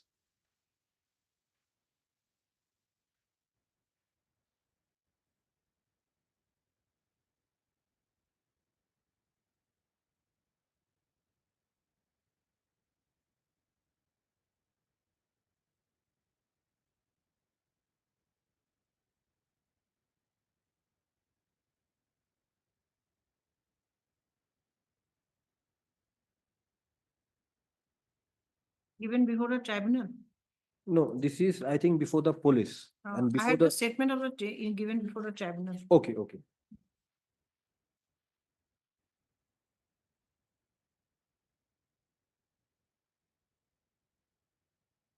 Yes, what do you want to say?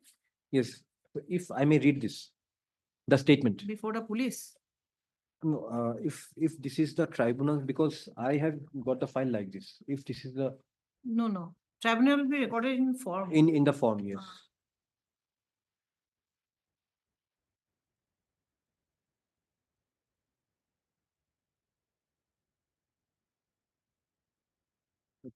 Judgment is something.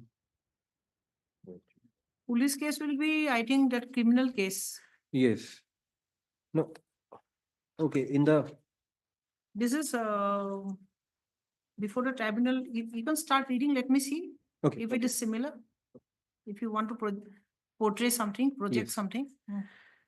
statement, it reads as follows: statement of injured slash claimant. I, Niva Gogoi, wife of Sri Amrit Kumar Gogoi, a resident of No, what? no, This is different. this is the tribunal statement. Okay. I think this is the AIR statement. Yes, accident, yes, maybe. Accident If I information may, report yes, if statement. I may read this. That is not relevant actually. Okay. Hmm. No, my, What is relevant is the statement in this. yes, my only, Before the tribunal. yes, only motive to bring it to your lady's knowledge is that she is a resident of, admittedly, she is a resident of Guwahati jurisdiction. The accident occurred at Guwahati jurisdiction. The initial treatment and the final treatment is also taken at Guwahati. And she is also working in the state of Assam at Guwahati. And where is her industry? What industry? Garment business? Garment business, that is out of nowhere. She has stated in the claim petition that she is a lady doing garment business, and out of the garment business she is earning an amount of 20,000 rupees. That is a false statement. How false statement? Because if my lady may kindly see her deposition, there she has admitted that yes, on the date of accident as well as on the date of several date of treatment, she was in active service of wildlife. Government. No, of wildlife. Wildlife. Yes, So that is a contractual service or under the state government? state government. So then Wildlife.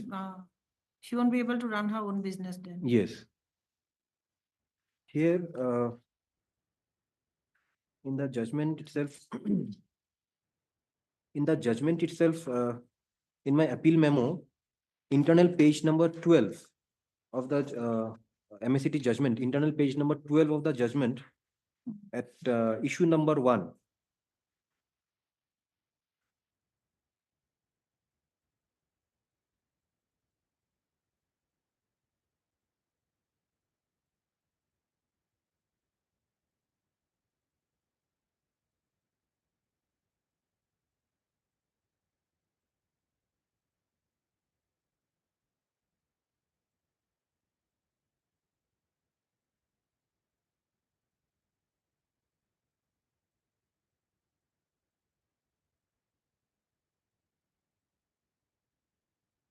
Issue number 1, yes. Yes.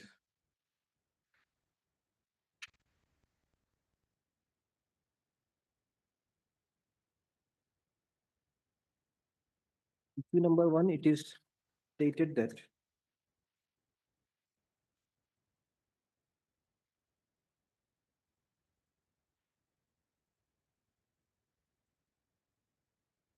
In examination in chief, PW1 stated that on 21/2/2019 at about 6 p.m., while I was returning from a shop, a scooter bearing number so-and-so, driven rash and negligently in high speed without blowing horn, knocked me from the opposite direction with brute force near Zoo Main Road, Gauhati, Assam.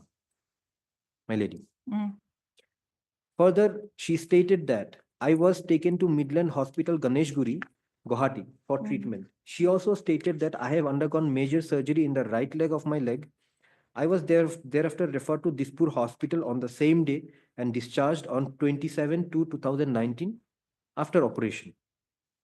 In reply to cross-examination by the insurer, PW1 stated that it was on 21/2/19 at about 6 p.m.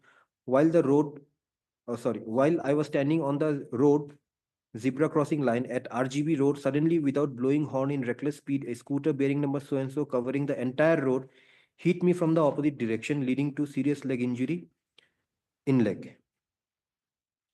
Now,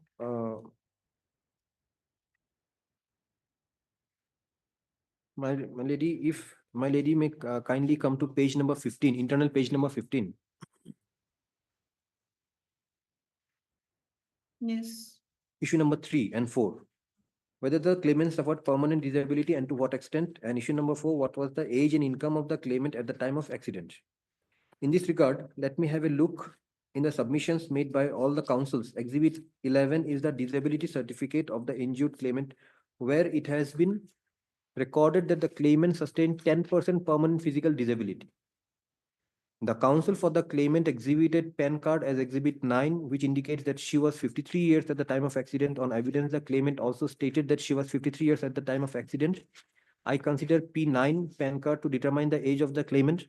If so, she was 53 years at the time of accident. In examination, Chief PW1 stated that at the time of accident, I was serving as a dealing assistant in the Department of Forest with monthly salary of rupees 45,349 per month. Now, my lord, I'll just take to the written statement of the claimant. The written statement of the claimant, the claim petition, not written statement, the claim petition of the claimant.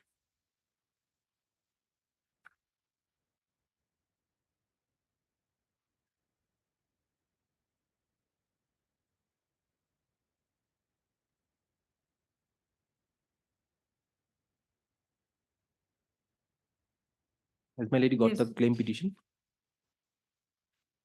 Yes. Yes. The second page of the claim petition.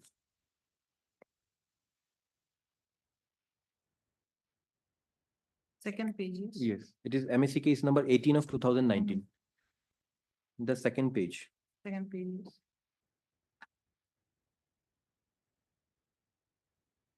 Second page. May I read? Yes. Yes. Number 1 particular is name of father, mother of the injured, Sri Nakul Gogoi. Number 2, full address of the person injured / dead, Dilong Ward, Mokchung, Nagaland, without any address proof. Number 3, age of the person injured dead / dead, 53 years at the time of accident. Number 4, occupation of the person injured, it is written as garment business.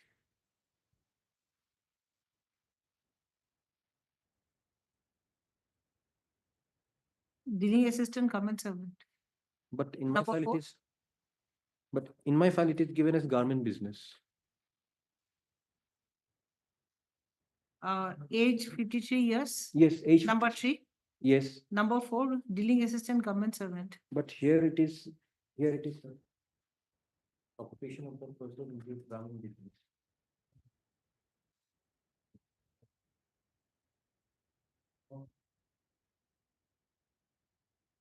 My copy it says garment business. But here it is dealing assistant. Yes. Government servant. Okay. The copy I was supposed, it is this, I believe it is of the same case, MSC case number 18 of. Copy then. Yes, I was not given the correct copy. Maybe at the tribunal stage. I was not the counsel. Fine.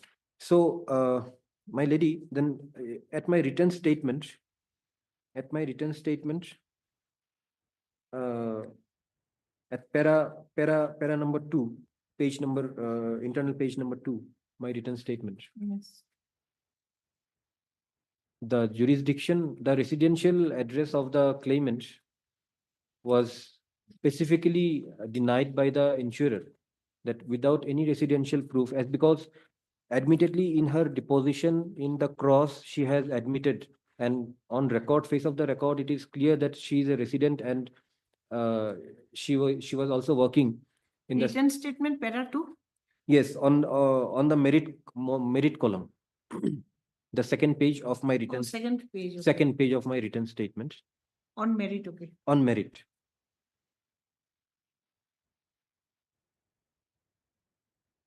Merit column para 2, no? Yes. Okay. May I read? Yes. Yes. That in regard to the amendments made in particular number 2 of the claim petition, this answering opposite party specifically denies the present address of the claimant without adequate proof thereof, that the injured claimant is put to strict proof of present residential address by producing relevant document from competent authority, failing which jurisdictional issue arises. So while filing the claim petition, she has not filed the residential proof that she is a resident of Mokchung district. And on the face of the record, it is also clear that she is a resident of Gauhati. She was working under Gauhati division. Then the treatment she has taken thereof, it is also at Gauhati. Just for filing the case, she has come to Mokchung. That is very clear from the face of the record. Her deposition speaks, my lord.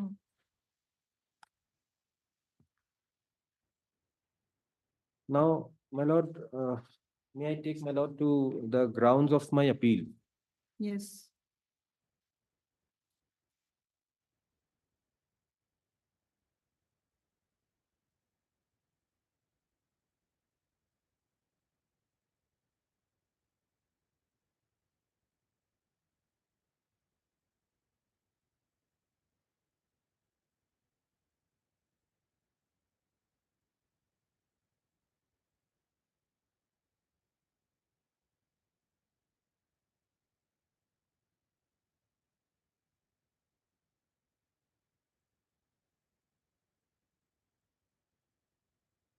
Ground of appeal, yes. Yes.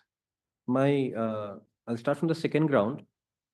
My lord, as this case has been filed by the claimant under section 166 of the MV Act, and 166 of MV Act, it is very clear that the onus lies with the claimant to prove the ration negligence.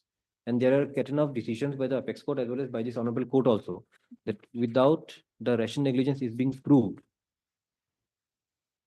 the claimant will not be entitled for compensation. And in this case also, the claimant has not successfully proved that it is a case of ration negligence, because the tribunal, while deciding the case in hand, without, other than having the accident information report, Yes.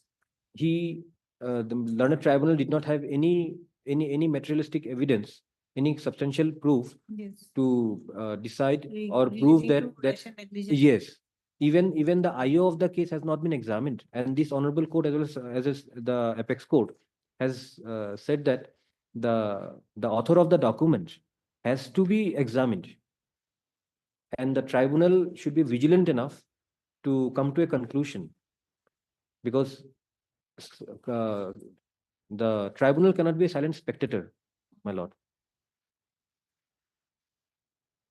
All right.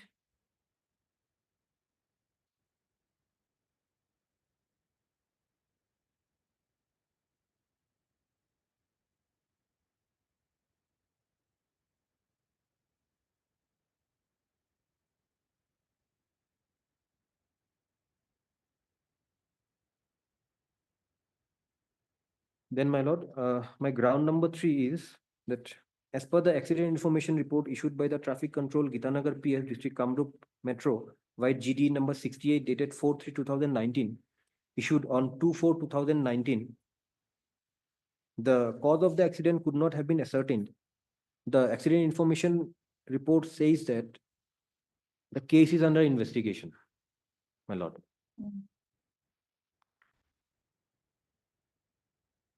And in such circumstances, the insurance company cannot be held liable though the London Tribunal has settled the what is called the liability upon the insurance company to satisfy the judgment. Then my ground number 4 is that accident occurred at that is the non-residential part. The accident occurred at Gauhati, Zoo Road. The treatment undertaken at Gauhati.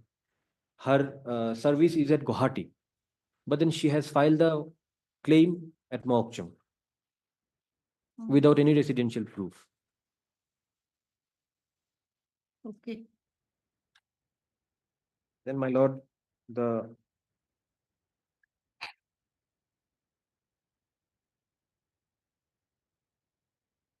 I'll not press ground number 5 because ground number 5 speaks that the garment thing.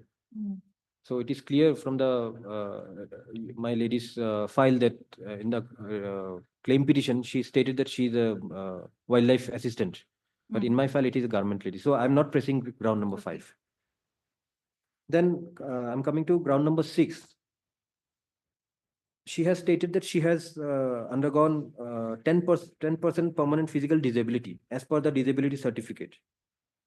However, the author of the certificate is not examined by the claimant, and this honorable court is very clear that without the examination of the author,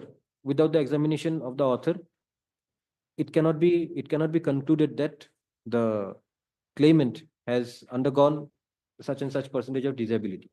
And moreover, if we look under section of 142, the Ambient. disability part,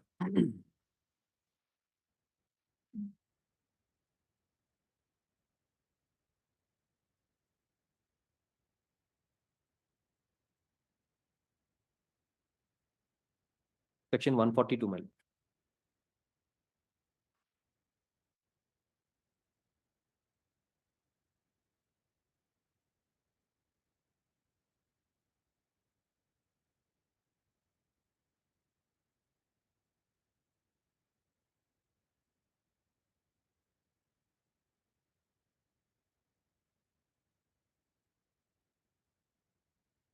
Yes. As per the disability certificate issued by the doctor, she has undergone 10% permanent physical disability. But in the disability certificate, nowhere it is stated that which part of the body is permanently disabled. And if we read the permanent disablement definition as specified in the MV Act, it reads as follows. For the purpose of this chapter, permanent disablement of a person shall be deemed to have resulted from an accident of the nature referred to in subsection 1 of section 140. If such person has suffered by reason of the accident any injury or injuries involving permanent privation of the sight of either eye or the hearing of either ear or privation of any member or joint or destruction or permanent impairing of the powers of any member or joint or permanent disfiguration of the head or face. So it speaks only the privation. But here it is nothing recorded in the disability certificate. If my lady refer to, it is just recorded as she has suffered 10% permanent disablement. I'll satisfy your lady with the authorities also with regard to this. Okay. Now coming to my next ground number 7. In the deposition of the claimant as well as the cross-examination, my lady has seen that as per her admission that she was an active government servant at the time of accident. And she has also taken 60 days commutative leave plus 120 days half pay leave. So it shows that during the course of accident, during the time of accident as well as during the course of the treatment, she is under active service. So she has no loss of pay. There was no LOP. But the learned tribunal has completely overlooked this aspect.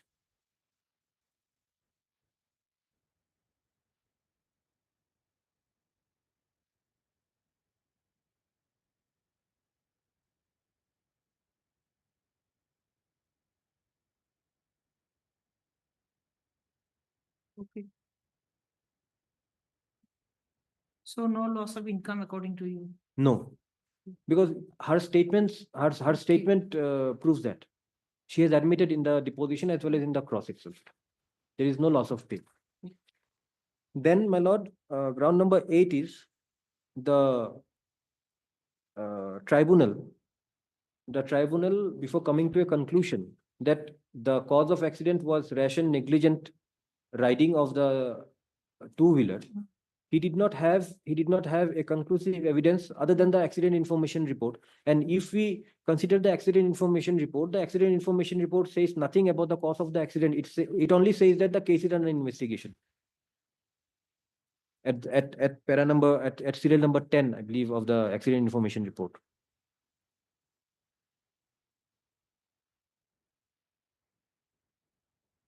Okay.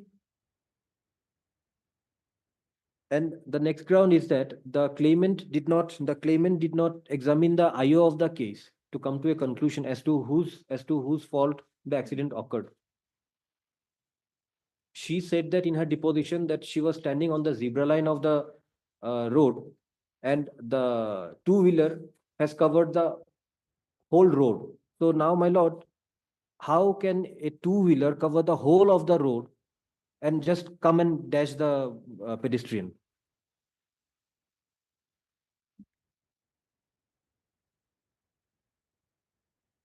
More so, the person who has given the disability certificate, the doctor, the claimant has not also examined the doctor, I mean the author of the certificate, the medical certificate, just to prove her disability, 10% permanent disability, what has been stated in the disability certificate, my lord. Okay. Now, with regard to my grounds supported by the authorities, I have given the list of books. So, if I may refer, with your permission.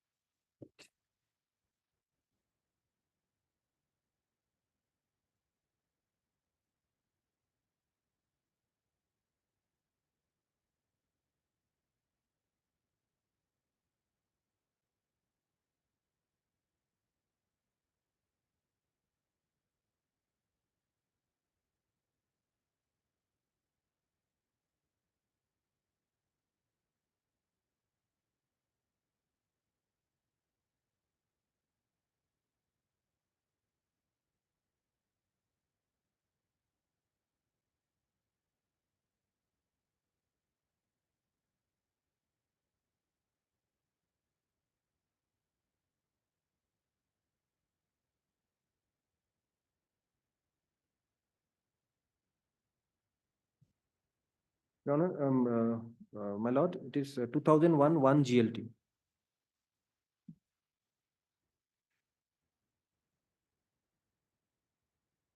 Yep. Chapter. Yes. Para 2. Yes. Married. Yes.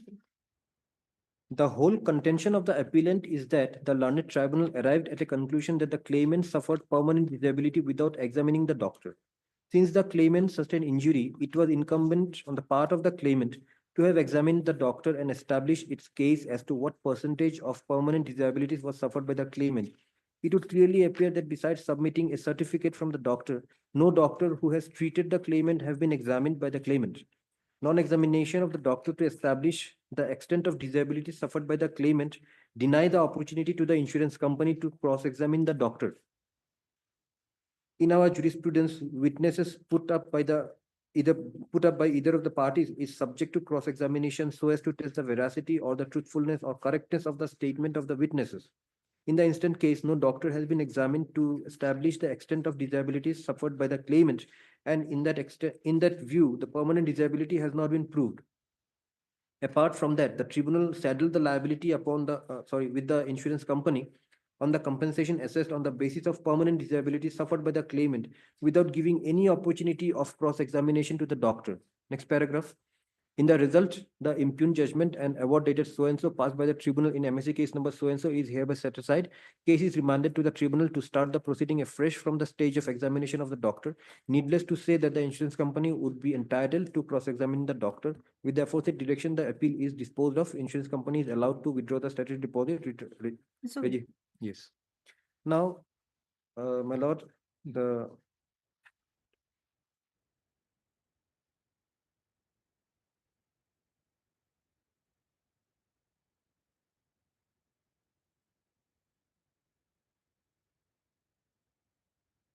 then 2010 1 GLT.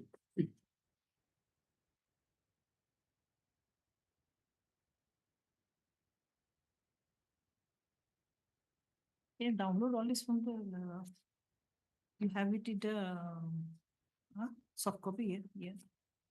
That will be better. 2010, 1 GLT. okay. 579. 579.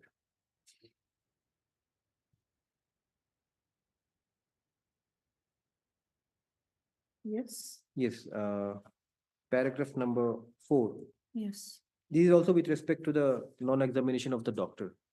Here it Yes. says, in regard to non-examination of the doctor who issued the medical certificate marked as Exhibit C6, so-and-so learned counsel for the appellant relied in the decision rendered by a division bench of this High Court in the case between so-and-so reported in so-and-so, wherein paragraph 2 of the judgment, this court observed that non-examination of the doctor affects considerably in computation of the award by the tribunal. In the above paragraph, the division bench of this High Court observed as under. The whole contention of the appellant is that learned tribunal arrived at a conclusion that the claimant suffered permanent disability without examining the doctor. Since the claimant sustained injury, it was incumbent on the part of the claimant to have examined the doctor and established its case as to what percentage of permanent disabilities was suffered by the claimant. It would clearly appear that besides submitting a certificate from the doctor, no doctor who has treated the claimant has been examined by the claimant. Non-examination of the doctor to establish the extent of disability suffered by the claimant deny the opportunity to the insurance company to cross-examine the doctor. In our jurisprudence, witnesses put up by either parties is subject to cross-examination so as to test the veracity or the truthfulness or correctness of the statement of the witnesses. In the instant case, no doctor has been examined to establish the extent of disability suffered by the claimant, and in that view, permanent disability has not been proved. Apart from that, the tribunal settled the liability with the insurance company on the compensation assessed on the basis of permanent disability suffered by the claimant without giving any opportunity of cross-examining the doctor. In this case also, the doctor who has issued the certificate exhibit so-and-so was not brought unto the witness box by the claimant to prove the percentage of disability. From the scrutiny of the exhibit so-and-so, it is noticed that he calculated 30% permanent disability on the basis of pain in her chest and lower part of her backbone. It is said that such pain was due to road traffic accident. Nowhere in the certificate the doctor has stated about the injuries in the nature allegedly sustained by the injured claimant. Therefore, the percentage of permanent disability at 30% calculated by the doctor concerned also cannot be taken into consideration from the face of exhibit C6. To prove this aspect, a duty was cast upon the claimant to bring the doctor as one of the witnesses to the proceeding. No attempt was made by the injured claimant to examine the doctor as one of the witnesses, for which the appellant becomes prejudiced. Appellant was not given a chance to cross-examine the doctor as to the percentage of disability of the injured. Learned tribunal, therefore, in both counts committed error and illegality. Judgment and award rendered by the learned tribunal has It's gone. okay. Yes. It has been settled. Yes, it has been settled. Yes, almost same. So it is clear that without examining the doctor, the author of the certificate, Yeah. the disability cannot be proved, and Yes, yes, I got your point. insurance company cannot be burdened with the liabilities. Now, my lord,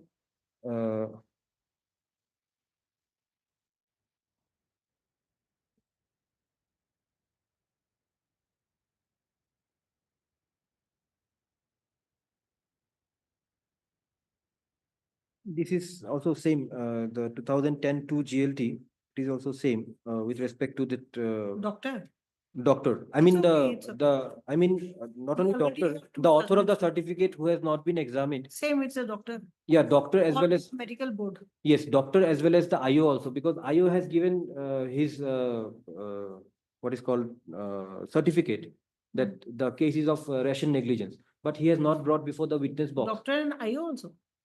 You Yes. can give then if you have IO in it, but No, I couldn't find any judgment on IO. no, not IO, but here it says the person who has issued the certificate, if he or she is not brought before the witness box, that particular Okay, all right, I'll go through it.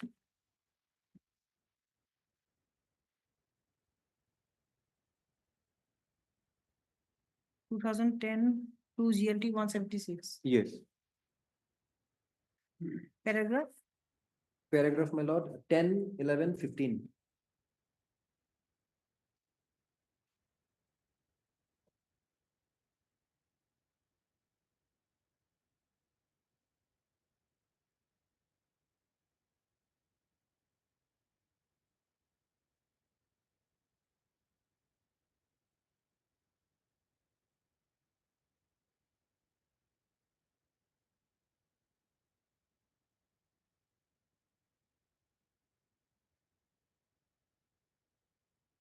Now, 2019 7 SCC. If you want, you can read also, doctor and IO.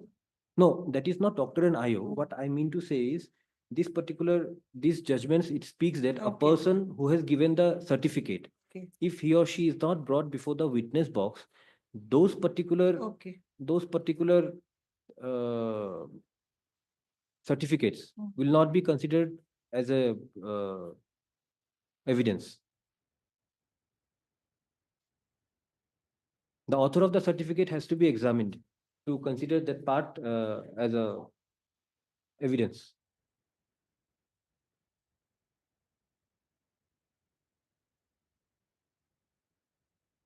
Okay.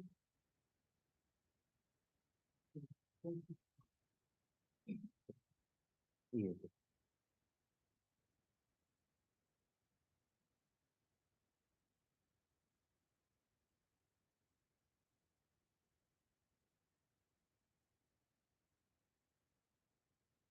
You can do the soft copies of this already. I have the soft copy.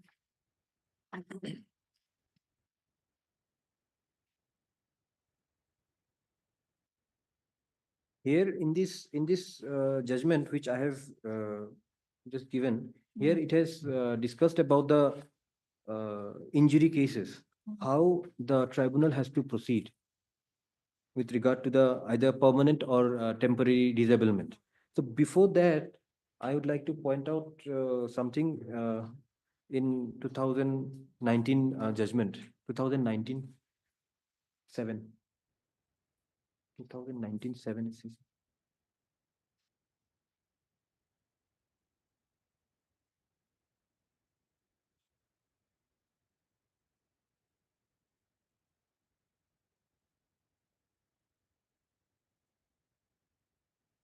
I'm sorry, I have given a wrong judgment here. I'll just read a small part. I'll read, and the rest of the part it is there with your lordship, with your ladyship in this case. So in 2019 7 SCC 217, it says that permanent disability determination of compensation, functional disability as basis, principle summarized. It is paragraph number 5.6. This court held that at para 18, in our view, the principles laid down in Arvind Kumar Mishra versus New India Insurance Company Limited and Rajkumar versus Ajay Kumar must be followed by all the tribunals and the High Court in determining the quantum of compensation payable to the victim of the accident who are disabled either permanently or temporarily.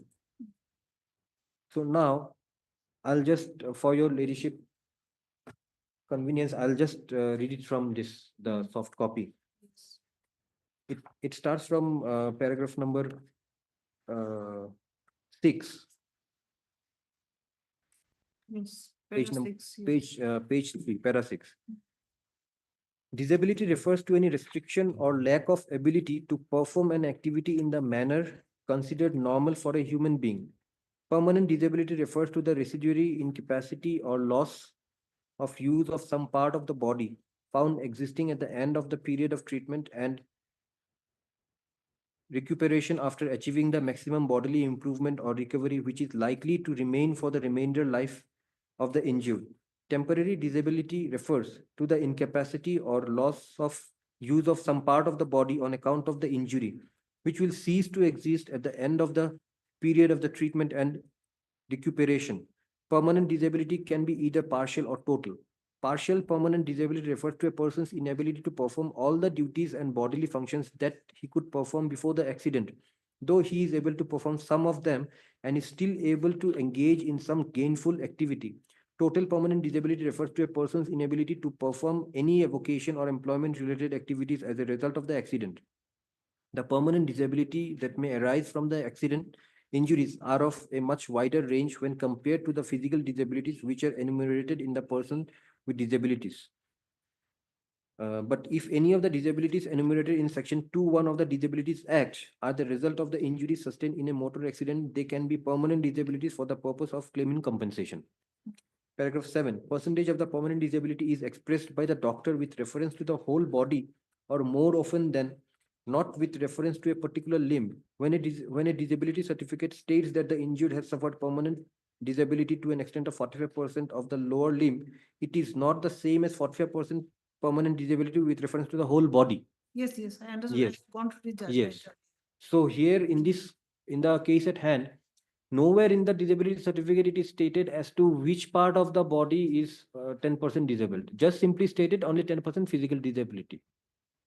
And she cannot do the job. Paragraph number 8. Where the claimant suffers a permanent disability as a result of injuries, the assessment of compensation under the head of loss of future earnings would depend upon the effect and impact of such permanent disability on his earning capacity. So here in this case, my lady, she was Government not servant. having, yes, she was government servant, but she did not have any LOP. She was in active service. The tribunal should not mechanically apply the percentage of permanent disability as the percentage of economic loss or loss of earning capacity. In most of the cases, the percentage of economic loss, that is percentage of the loss of earning capacity arising from a permanent disability, will be different from the percentage of permanent disability. Some tribunal wrongly assume that in all cases, a particular extent of permanent disability would result in a corresponding loss of earning capacity. And consequently, if the evidence produced show 45% as the permanent disability, will hold that there is 45% loss of future earning. That is the whole issue. So here the learned tribunal has committed a grave error, thinking that 10% permanent disability, as described by the medical board, that she is having 10% of permanent disability as well as 10% of total loss of income.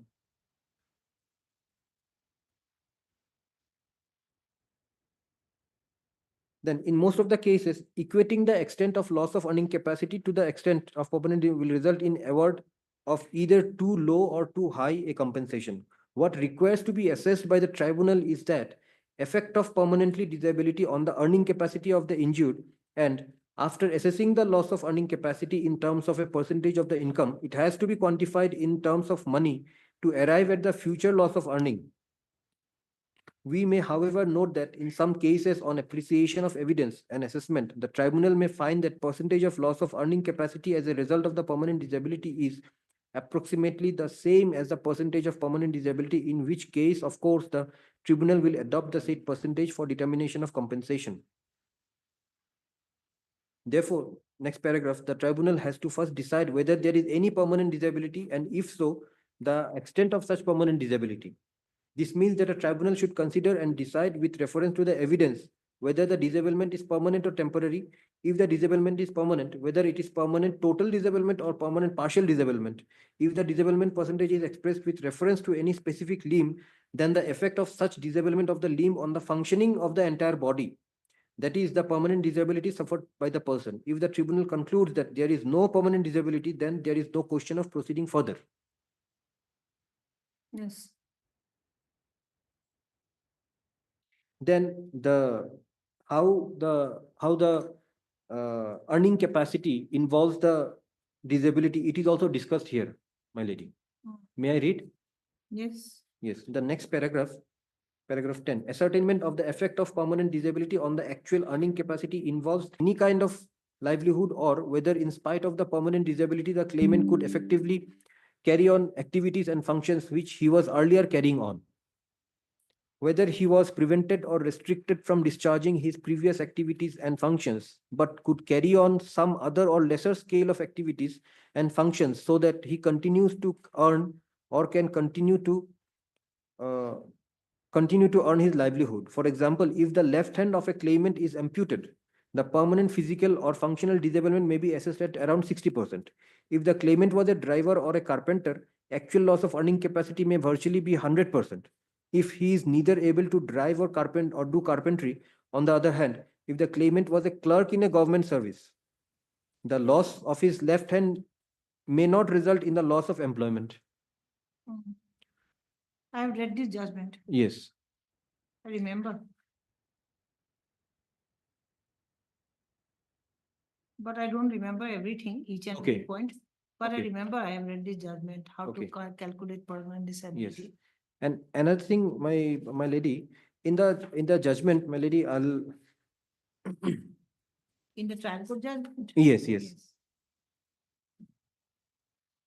In the trial court judgment, in the computation part, the internal page number 18 of my appeal memo, it is calculated, it is 10%. future medical expense 50,000. Then in the next page, he has again ordered 7% interest. Now, this honorable court in one of the cases has categorically stated that there cannot be any interest on the future prospect of future medical expenses, as because it is to occur in future. So there cannot be any interest part on the future.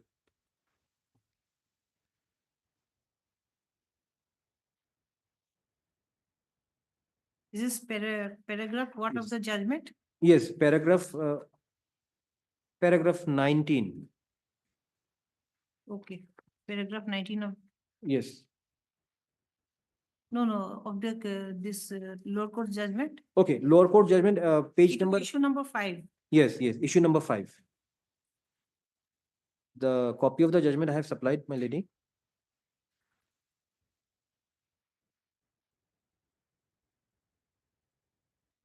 So also Where future medical expenses including pain and suffering?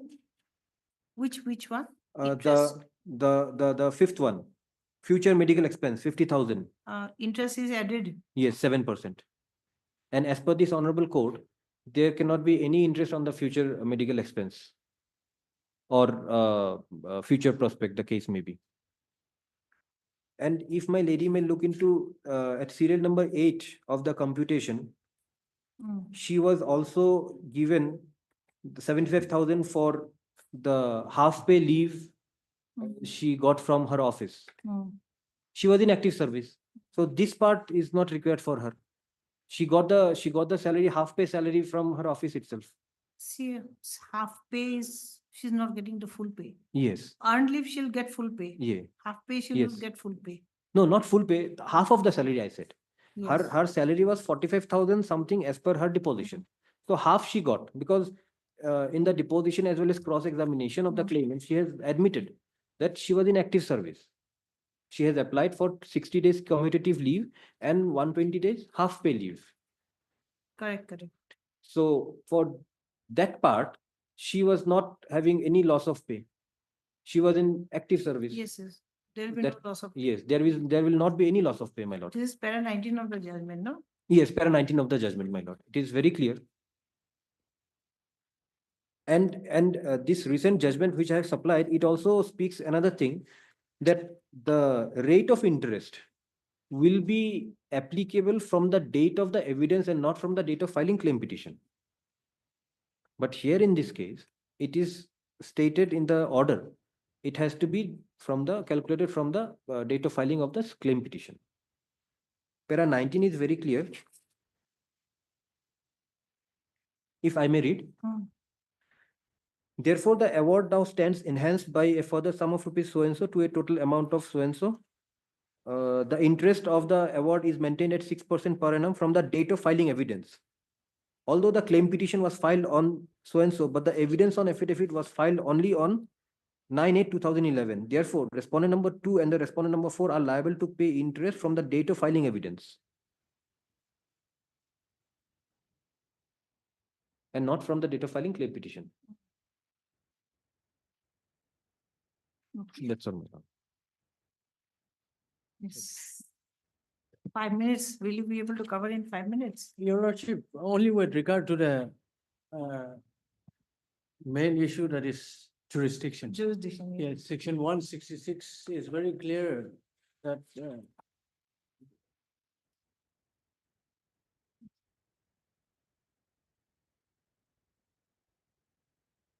For claimant, no? yes, section 166(2), Your Lordship.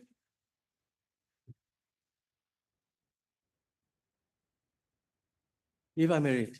Yes. Every application under subsection 1 shall be made at the option of the claimant, either to the claims tribunal having jurisdiction over the area in which the accident occurred, or to the claims tribunal within the local limits of whose jurisdiction the claimant resides. This is important, where the claimant resides, or carries on business, or within the local limits of whose jurisdiction the defendant resides, and shall be in such form and contain such particulars as may be prescribed. Now here, Your Lordship, this issue about the claimants, the jurisdiction has been raised for the first time in this appeal, Your Lordship. If Your Lordship may go to the issues that has been framed, the issue should, it should also form part of the issue, but it is not there, Your Lordship. Page 11, Your Lordship, these are the issues. Considering the pleadings of the parties and the issue number 1, whether the claimant was involved in the accident on 21/2/2019. If so, whether the offending scooter AS01BW3784 was rash and negligently driven.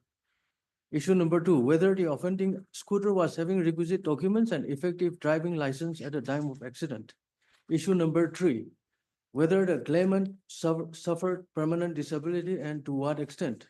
Issue number 4, what was the age and income of the claimant at the time of accident?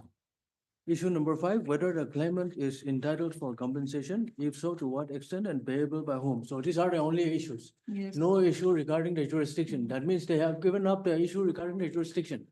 In the claim petition itself, the claimant has filed that she resides at Tilong. What? So that question now does not arise. Now, I'll just submit one petition.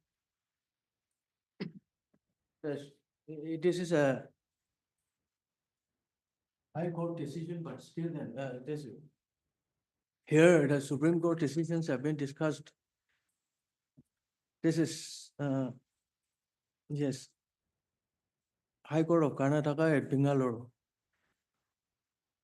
Paragraph 10, if Your Lordship may go to page 5, jurisdiction. Para 10. Para 10, yes, here.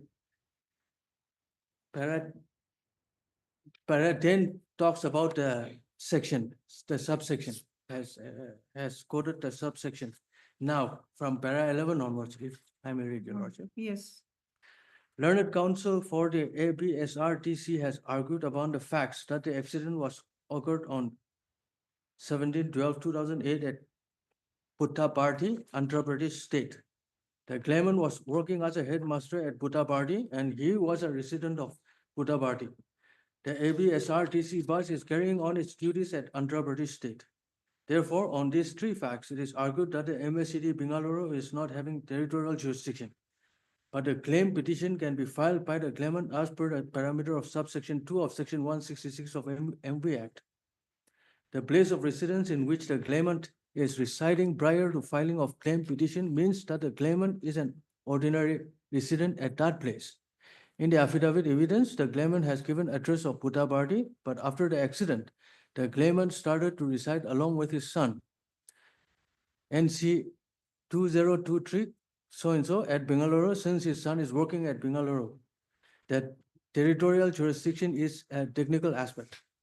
12, the Honorable Apex Court in the case of Mantu Sarkar versus Oriental Insurance Company Limited and another reported in 2009 AIR SCW 136 at paragraph 14 and 17 has held us under.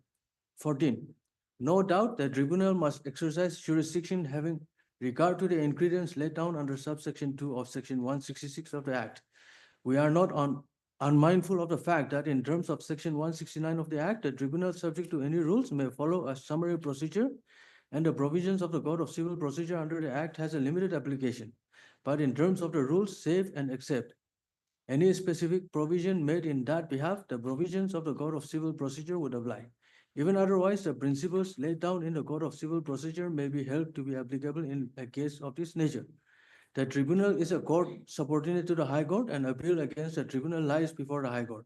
The High Court, while exercising its appellate power, would follow the provisions contained in the Code of Civil Procedure or akin. NC so-and-so thereto, in view of subsection 1 of section 21 of the Code of Civil Procedure, it was therefore obligated on the part of the appellate court to pose unto itself the right question, which whether the first respondent has been able to show sufferance of any prejudice. If it has not suffered any prejudice or otherwise no failure of justice has occurred, the High Court should not have entertained the appeal on that ground alone. 13, the Honorable Apex Court in the case of Malati Sarkar versus National Insurance Company Limited and others reported in AIR 2016, so-and-so has held us under. 12, we are thus of the view that in the face of judgment of this court in Mantu Sarkar, so-and-so, Supra, the High Court was not justified in setting aside the award of the tribunal in absence of any failure of justice, even if there was merit in the plea of lack of territorial jurisdiction. Moreover, the fact remains that the insurance company, which was the main contesting respondent, had its business at Kolkata. 13, reliance placed on decision of this court in so-and-so is misplaced. NC so-and-so Kriwal, the subject matter of dispute was not covered by the definition of service matter under section 30 of the Armed Forces Tribunal Act of 2007. And on that ground, it was held that the Armed Forces Tribunal had no jurisdiction in the matter. Thus, it was a case of inherent lack of jurisdiction over the subject matter. Similarly, in Chakmidar Sayan Pakat, the claimant before the Consumer Protection Forum was found not to be a consumer under section 21T of the Consumer Protection Act 1986. And on that ground, the order of the Consumer Forum was held to be without jurisdiction. The said cases did not deal with the issue of territorial jurisdiction. 14. The provision in question in the present case is a benevolent provision for the victims of accidents of negligent driving. The provision for territorial jurisdiction has to be interpreted consistent with the object of facilitating remedies for the victims of accidents. Hyper-technical approach in such matters can hardly be appreciated. There is no bar to a claim petition being filed at a place where the insurance company, which is the main contesting party in such case, has its business. In such cases, there is no prejudice to anybody. There is no failure of justice. Moreover, in view of categorical decision of this court in Mantu Sarkar, so-and-so, contrary view taken by the High Court cannot be sustained. The High Court failed to notice the provisions of section 21 CPC. So it is very clear, Your Lordship. 1 minute. 1 minute. 1 minute? Yes, Your 1 Lordship. minute. And then with regard to the, so far as it is concerned, it is not a, yes. Call him or her, anybody. Yes, it is not a part of the issue also.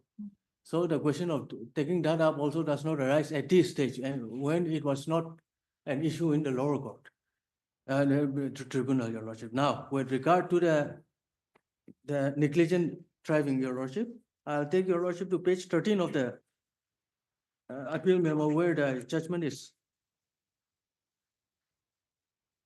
Page 13? Page 13 of the appeal memo, the judgment, this is part, only the relevant part I'll refer. Page 9 it starts, only the relevant part. Page 13, the last paragraph, it's a long one. If I may read. Yes. The rebuttal evidence of the PW1 and 2 remain uncontroverted and documents marked and exhibited in the court, that is exhibit B1 motor accident report issued by officer in charge. This is a motor accident report only. It's not a certificate. Kitanagar PS Traffic Branch, Gauhati, Exhibit B3 Treatment Certificate issued by doctor and written statement submitted by the owner of the vehicle. The owner of the vehicle also submitted written statement admitting to the accident. Admitting the fact of accident are without any ambiguity and proves the accident dated 21/2/2019 and involvement of the claimant. The statement of PW1 and 2 also document exhibited are corroborative. Therefore, it is proved that the accident was the result of rash and negligent driving by the rider of so-and-so scooter, wherein claimant sustained injury in the accident. In Katina, so the learned tribunal has also discussed decisions in this respect in detail.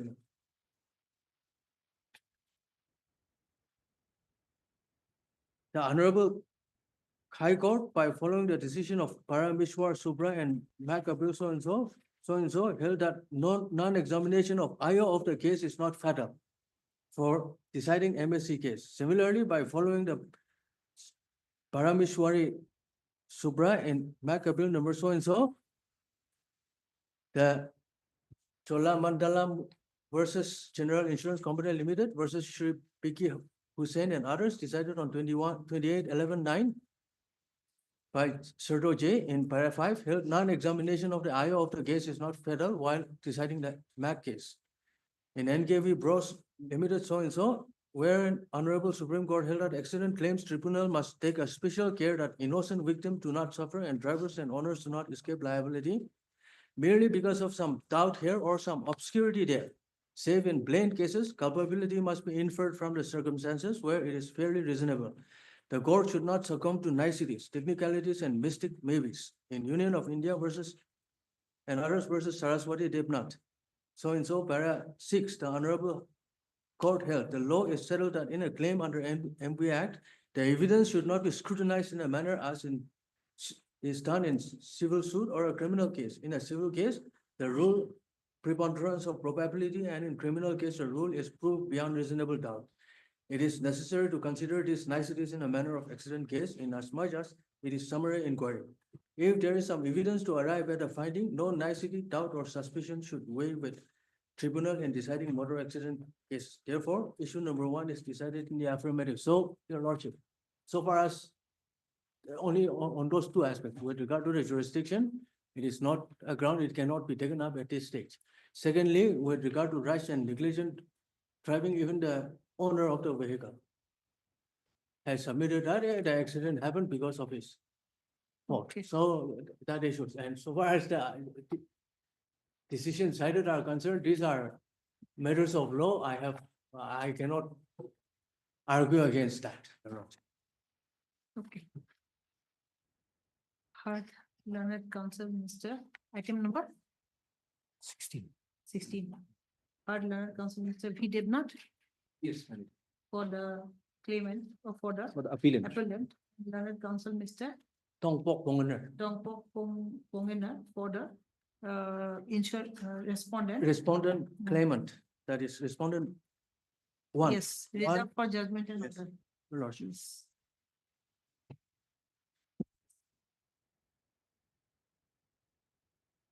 Once you pin it up with the appeal memo, pin it up here on this side with the appeal memo. And this just loosely you give it.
one matter, same parties. Same parties. What about the Same- other party? He He'll still argue.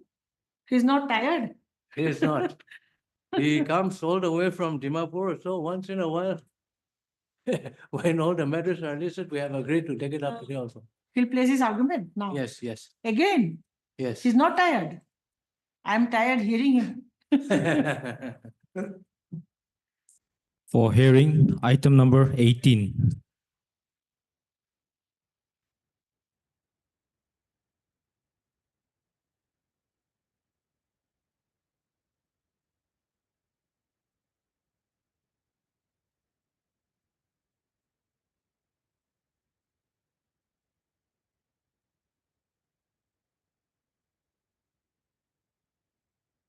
This is for hearing.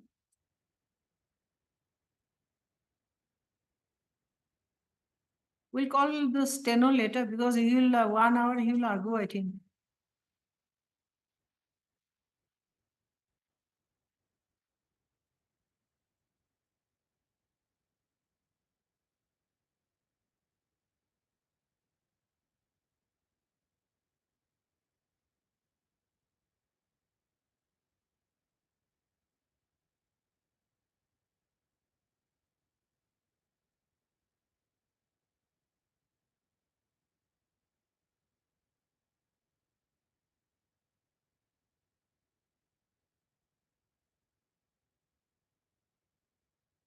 Seventeen is over.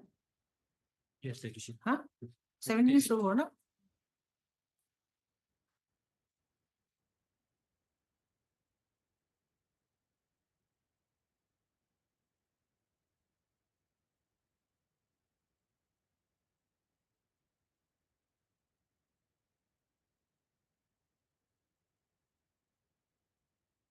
Okay, but he was around, Hmm. now I can't find him.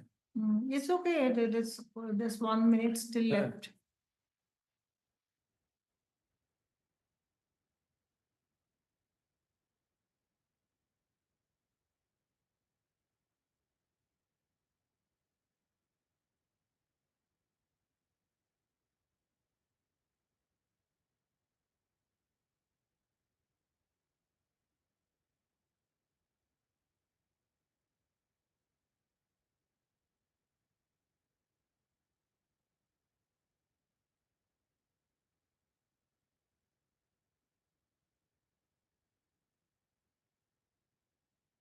You'll argue again.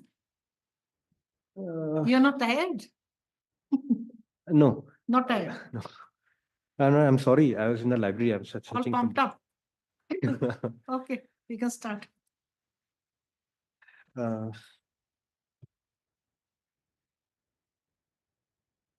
I'll just confine to one point regarding that doctor's certificate. The judgment is very clear, both our High Court as well as the Supreme Court, that when there is no such certificate, I mean, no doctor examined, besides certificate. You can take your breath. Yes, it's okay. It's okay. When there is no doctor examined, besides certificate is there, then the case has to be remanded before the tribunal for fresh evidence. So in that case, my prayer is before this honorable court that your lordship, ladyship may be pleased to remand back the case before the tribunal for fresh evidence. Okay. What do you have to say? I'm also going through the case only now. If I can give you some time then. He has only 1 point and Yes, can yes. complete it tomorrow. Or else we'll wait for some time. yeah, it appears from page 15 that no doctor was examined to prove its authenticity. Hmm. This is an injury case. Injury case? Yes, injury case, your lordship. And the Reliance. Let me see the LCR. The Reliance I've placed before my lady is that this honorable court, in one of the cases. No LCR. We haven't called for the LCR. Which one? This is the hearing matter or? The previous item. Item number 18. Oh, I'm so sorry. I'm. Oh, you referring- are still on the previous item? Yes, yes, yes. Okay, okay, okay. What do you want to say relating to? In previous that, item? in that case also, this, Ah. even in item number 18 also, more or Ah. less, same argument will be, because both are related to injury cases. Let me note it down. Note, I think you have. There's a written note. I'll just note it down.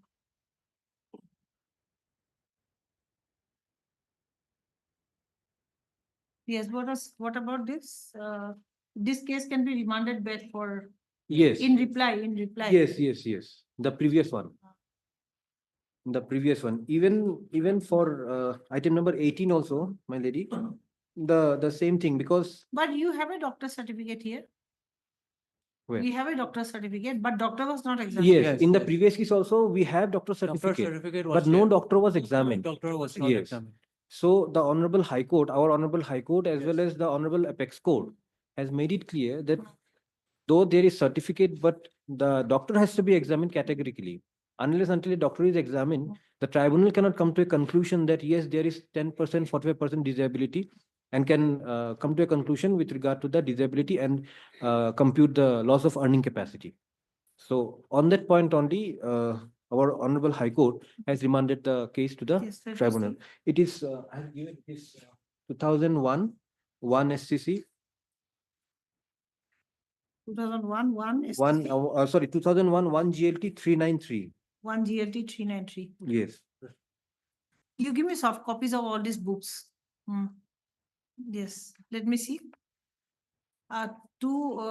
He has given me soft copies, not soft copies. You give me, Yeah, okay, hard. thank you. Thank you so much. And this also. This also. Yes, not soft copies, I mean, copies, yeah, printed copies, printouts.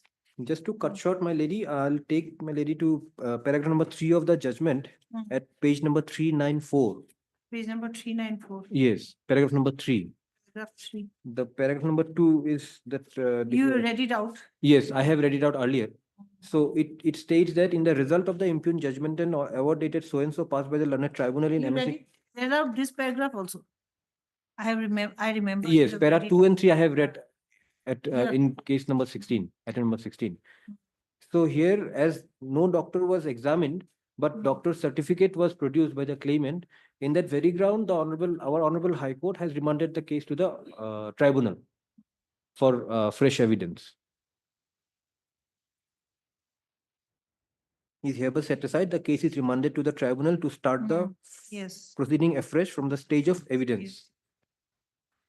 So, let me Same here in the let me ask you. Okay. The issue you have submitted about the issue that was not framed regarding to jurisdiction. Yes, So it was not framed. So the question of, if I ever remand back, then the jurisdiction issue will No, not be no. kept loose. yes, it cannot be They taken. they can up take up the issue at that level also then. Yes. If I remand it back. At all, but they have, it has to be assumed that they gave up the issue in the Lower court. lower court. So the question of raising. So that if I issue remand again- back, then I'll have to frame one issue and remand back. Yes, yes. Yes.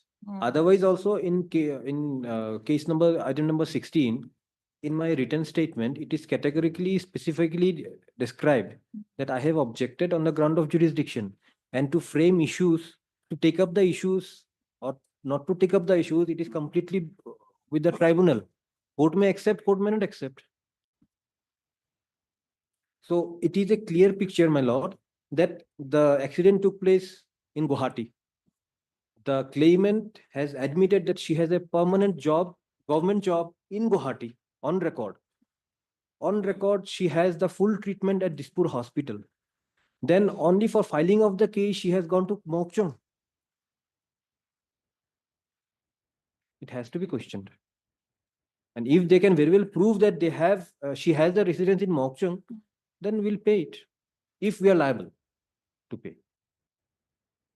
It can be done also, your lordship, for justice to be rendered, but Frame. yes. Frame or issue. They or ought to not, have, uh, yes, Yes. they ought to have Or framed ask that them issue. to decide on that issue. Yes. They ought to have framed it, the issue at a relevant point of time.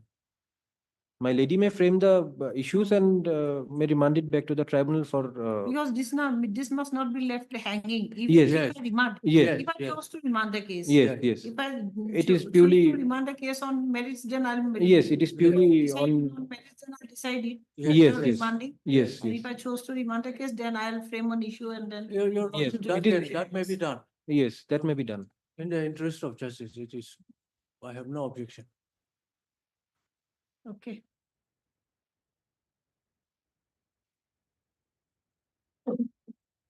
Print out of this judgment. Oh, this Yeah, already it's there. It's already there. And this case also. No, in this case, the jurisdiction issue is not there. No, but doctors. medical Only the. Yes, doctors. 20% doctor's certificate is there, but no doctor was examined. No doctor was LCA? examined. Yes. No LCA. No LCR. No, we'll have to wait for the LCA. Yes, in that case, so we have to wait for the LCR. Oh my God. We have called for the LCA. LCR was called for. LCR was told. An appeal, definitely Yeah. LCR will be called. Yes, this is 2023 case.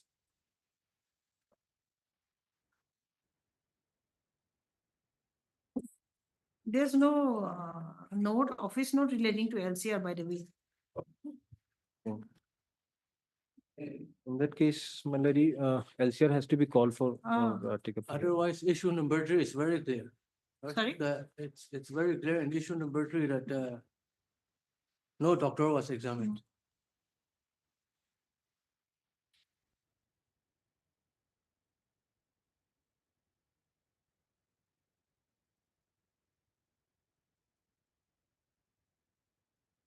Why was not the LCR called? Respondent.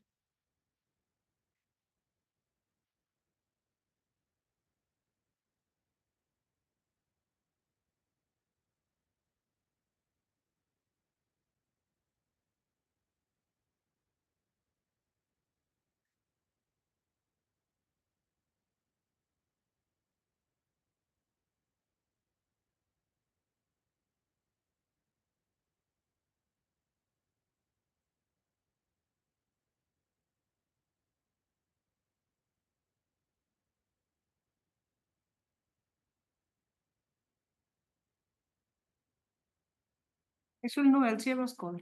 Yes, it appears. Without any that- reason, LCR was not called. Yes. Actually, It has to be called. it was adjourned for several days and. Yes, yes. So there is no office note relating to LCR. Hmm.